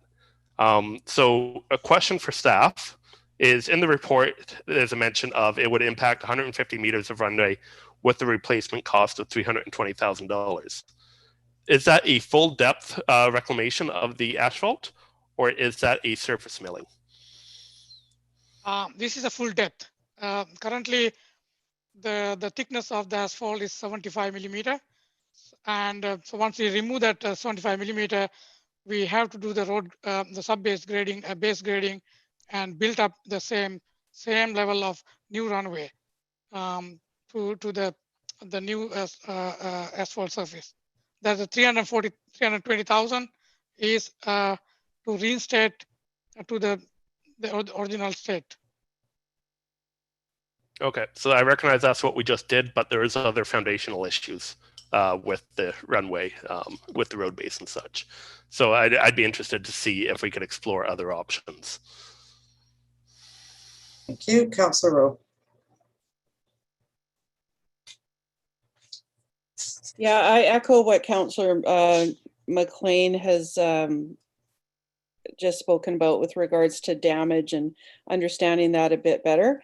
I think I also need to understand what, obviously the Drag Racing Association wants to continue, and absolutely fantastic events for our community. But what are they able to contribute in, sort of through the financial lens? Do they, what would a contingency fund look like? And is that something that's even possible for them?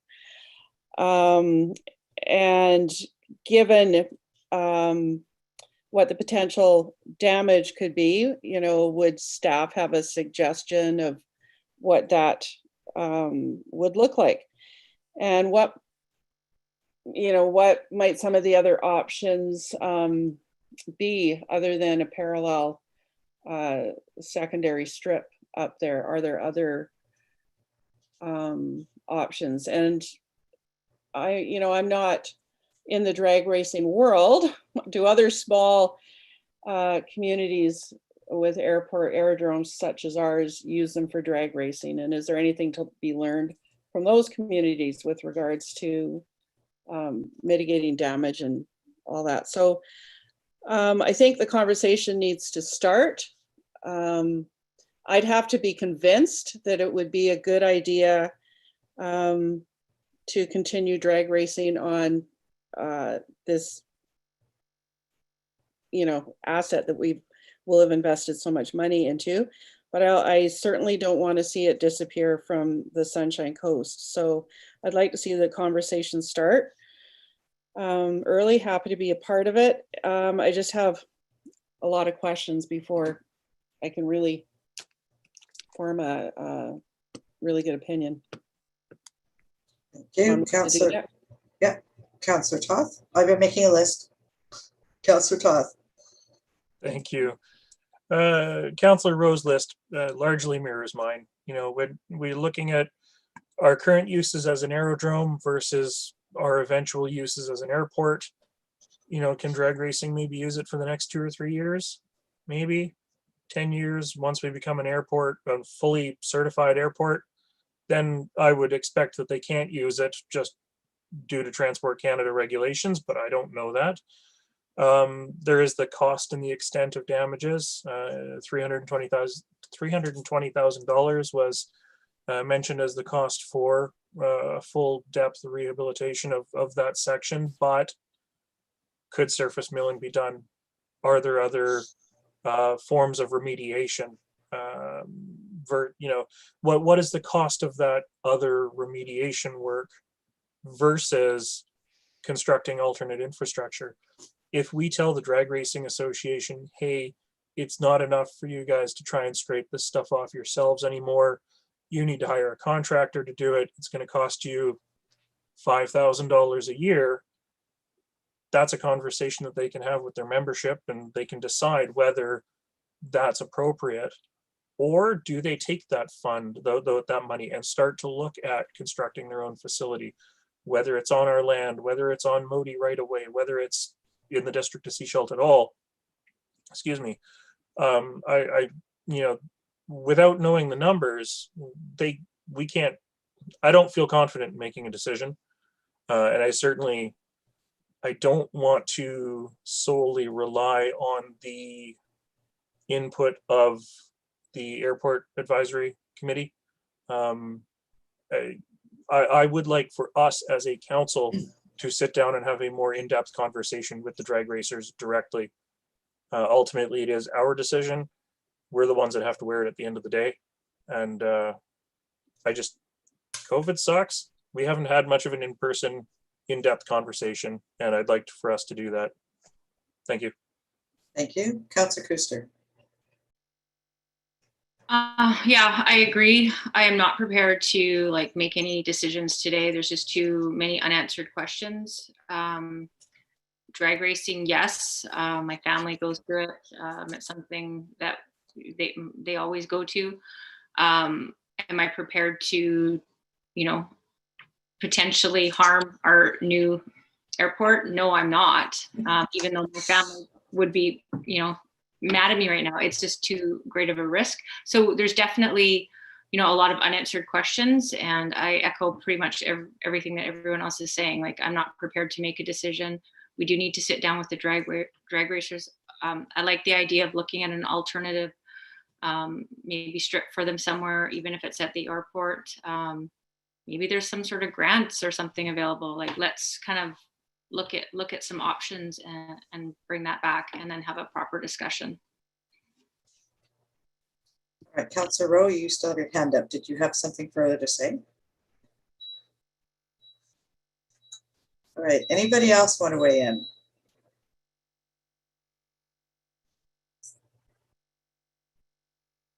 Councillor Kuster, you're done? Okay. So I have a list. What I have is, what is the Drag Racer Association's ability to provide any kind of financial contribution, should they continue to be there? What kind of potential damage deposit would we want to see? That kind of came out of that. Are there other options for locations? What do other airports do? What would remediation work cost? And one of them that came up for me during the conversations was because Councillor Toth was saying maybe they could be there for 2 to 3 years, but maybe if it becomes an airport, it doesn't. What would the conditions be where we would say, if we meet these conditions, maybe we have regularly scheduled service twice a day. I don't know, something. Are there some of the conditions that we want to look at where we would say, you know what, at this point, it becomes too dangerous or not feasible to continue to have it there? I think that should be part of the conversation as well. Are there other pieces that we would want to have inside this conversation with the drag racers? Councillor Lamb. Yeah, is there much room off the end of the airport to extend their launch? Like they're saying the first 100 meters or something like that of the airport could be damaged, or is there some area in front of the in front of the runway that they could launch if they had 150 feet? I have no idea. I don't know how much room there is from there to the fence. Okay, so would a launch pad be feasible is what you're asking? Yes. Yeah. Okay. Councillor Scott? Yeah, just to answer that, right now, the way the course is set up, it runs from west to east. There isn't enough room off the end there to create a launch pad big enough to mitigate the rubber and the traction on the main part of the runway. They would have to spin the course the other way and run their launch pad on the clearway on the east side. It's something that maybe they could look at. It's the spectator side of it would be sloped. There's access issues to get to that starting part of the racetrack. But for the direction that they operate now, if we're going to try to put 150 or 200 meter piece off the end so that we can mitigate the runway. There isn't enough room there. So you're saying we can take that question off of our list, okay? Any other questions, considerations that you'd like added to this? Okay, then, is this something that we want to direct staff to set up a meeting with some of council and them, staff and them? How do you want to see this proceed? Councilor McLean. Yeah, I'll go back to the point I said before. I think the first step is understanding the remediation options. So I'd like to make a motion that we council direct staff to prepare a report on remediation options for drag racing at the airport. Here, is there a seconder for that recommendation? Seconded. Any questions or comments? Okay, so just for clarification, so we would wait with these other pieces until we have that piece before we would then meet with the Drag Racing Association? Is that what you're suggesting? I think it's the first step. Okay, so a staff report to provide remediation options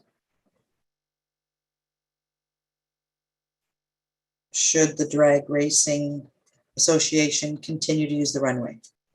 Yes. Thank you. So that's been moved and seconded. Seeing no further questions or comments, all those in favor?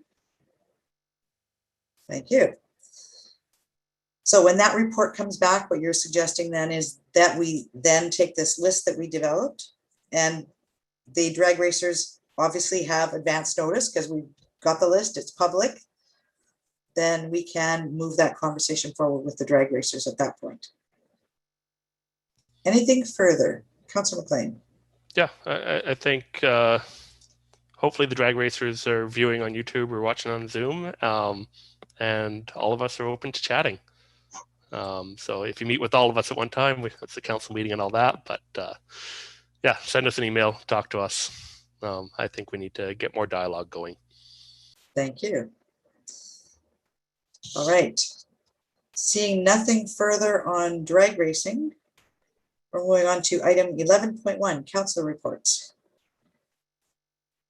Who started last time? I kept calling the same person to start just because of the order you showed up on my screen. Who wants to go first? We'll start there and then I'll go around the window. Okay. So Councilor McLean will go Councilor McLean, then we'll go Councilor Rowe, Councilor Scott, Toth, Kuster, and Lamb. All right. Councilor McLean, over to you. Nothing to report. Thank you, Councilor Rowe. That's cheating. I don't have much to report. I attended my very first library board meeting on behalf of Councilor Kuster, and that was a great experience. I'm always amazed at what they provide to communities. So that was awesome. I went and saw my son for the first time in 6 months. So that was great. And unfortunately I missed the March, but I was certainly with you guys virtually. And that's about it. Just working, getting closer to the end of the vaccine program. Yay. Councilor Scott. Nothing to report on my end. Thank you. Councilor Toth.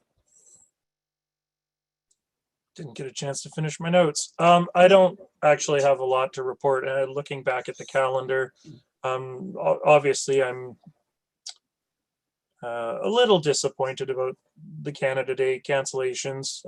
My family, we did attend the march. Well, we attended the gathering behind the Seashell Nation offices.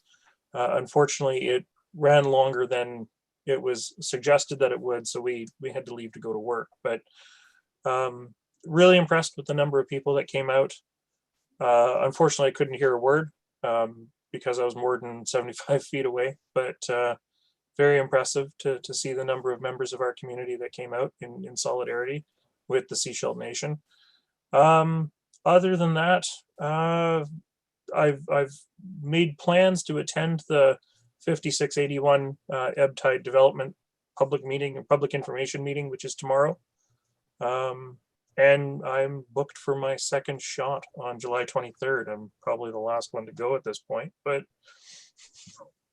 Councillor McLean, right, of course. So that's really all I have to report. Thanks. Thank you. Councillor Kuster.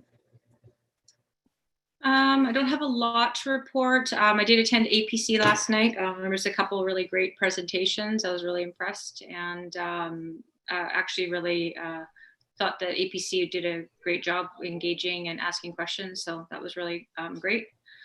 I did go to I was honored to walk side by side with the Seashell Nation, remembering and reflecting on Canada's dark past, and honoring the lives of the children that were taken and the survivors of the residential schools. I'm not disappointed about Canada Day this year. I think this is something that we needed to do as a community. I thought it was absolutely amazing, the support that our community came out. It was a sea of orange. It was heartwarming, and I was really happy to see, faces that I recognized, lots that I didn't. I know there was people there that said they were there. There were so many people I didn't even know they were there. So it was really great.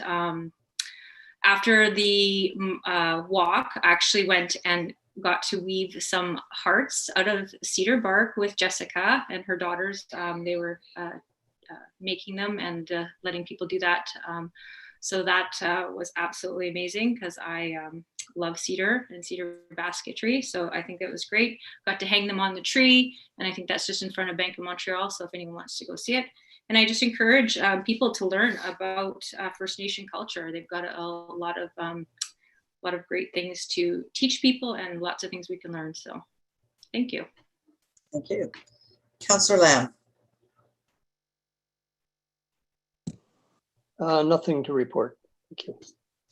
Thank you. I'm going to mention a few things. There's a company that has been reaching out to some of the elected officials at all levels of government across the country, and they've started a program called the Nominee Program. What their aim is to have more diverse councils, more diverse, provincial and federal elections, or people running for them. So that's a program that they're looking to start up. They've been reaching out, as I said, to all levels of government, and actually looking at having mentors. So you be able to mentor others who are coming forward. So we'll see where that goes. As a municipality, we've been working with the regional district and the town of Gibsons in putting together a request for ministerial meetings for a Union of BC Municipalities conference in September. So those requests had to be in by the end of June. We got those in.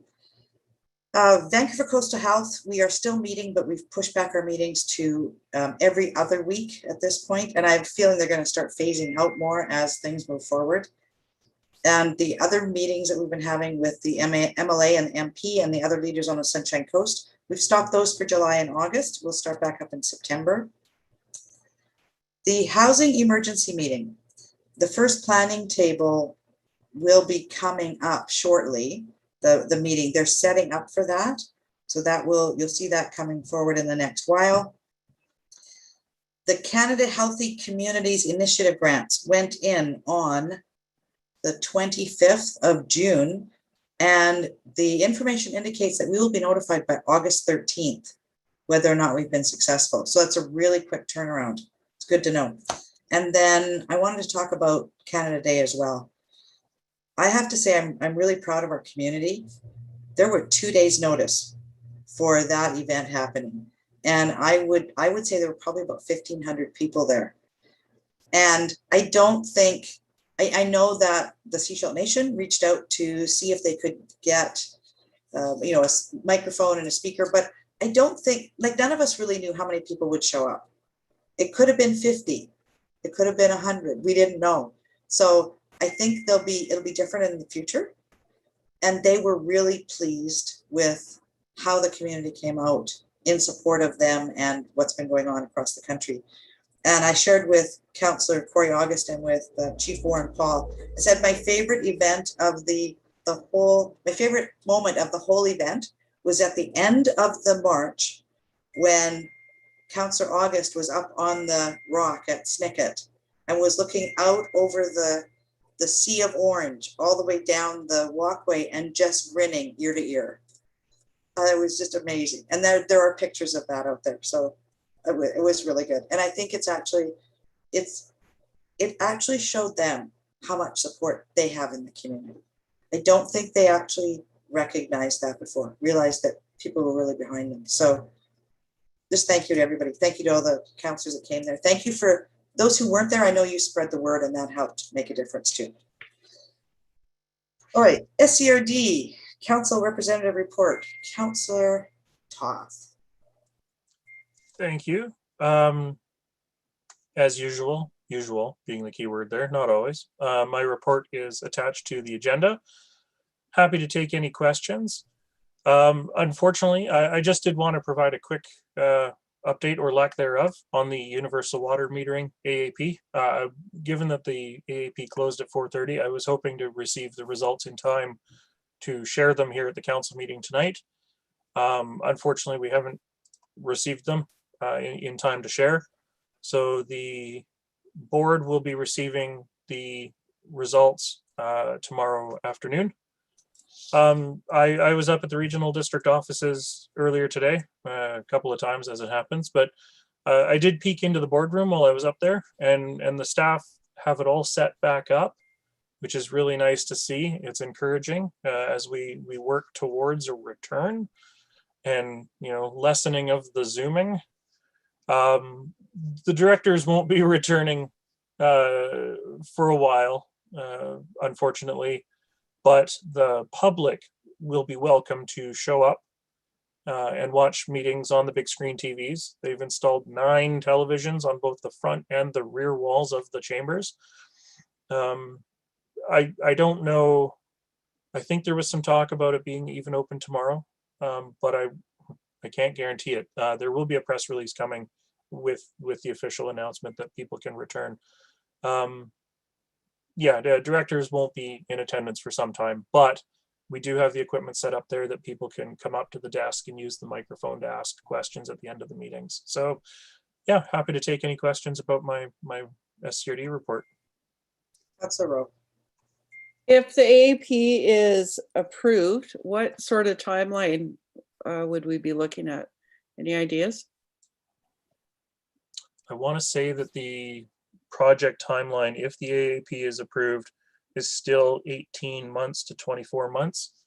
Mayor Seegers can correct me if I got that mistaken, but yeah, it is still an extended time to install the meters, and then there will be data collection and the development of the rate structure.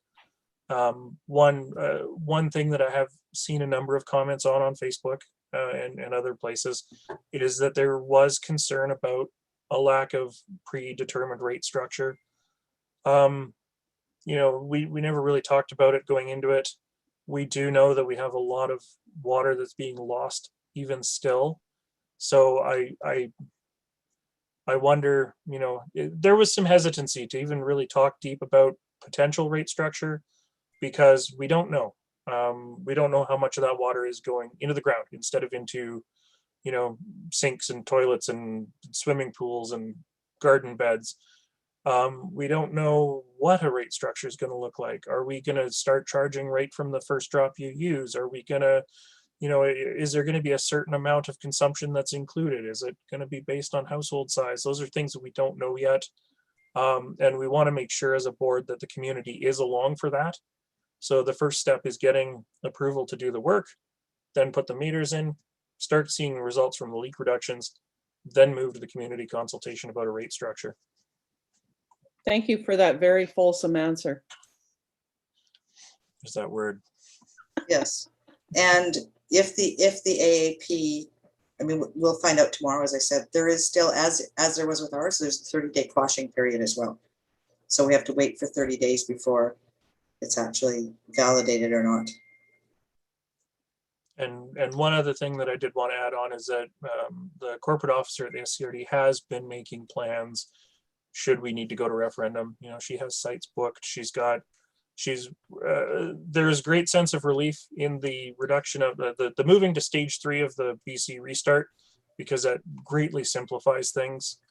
In a lot of ways, holding a referendum on a regional service is actually bigger than an SCRD election, because the elections only cover the rural areas, whereas a referendum would also have to cover the district of Seashell. So that's an automatic doubling of the affected community. So. All right, seeing no further questions, I'd like a motion to receive the correspondence. Moved and seconded, all in favor? Anything that you wanted to draw attention to in the correspondence?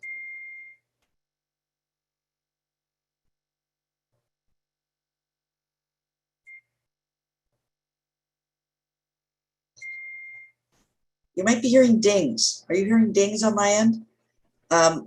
I just glanced at a couple of these. I guess there's a huge hailstorm happening in Calgary, and so my kids there's this this texting thing going on there. Hail damage stuff. So we'll see what that is like when I get off here. Councillor McLean. Yeah, I just want to touch on the item 1, the response from the Minister of Transportation. This is fairly what I expected. I just really want to highlight one thing that they mentioned about the mandate letter that the minister has, and that's to improve peak service. So I think we saw a little bit of a collapse over that over the Canada Day. There's some pretty peak demand. And I think if the ministry works with the BC Ferries, that they can improve the peak service using the Queen of Coquitlam in Surrey. So I'm really hoping that they continue to make progress on that. And it's good to see the minister acknowledging his mandate. Thank you. Anything further on correspondence? Seeing nothing, are there any emergency items? No, Your Worship. Thank you. Thank you. I would look for a motion to adjourn. Moved and seconded, all in favor? Thank you very much.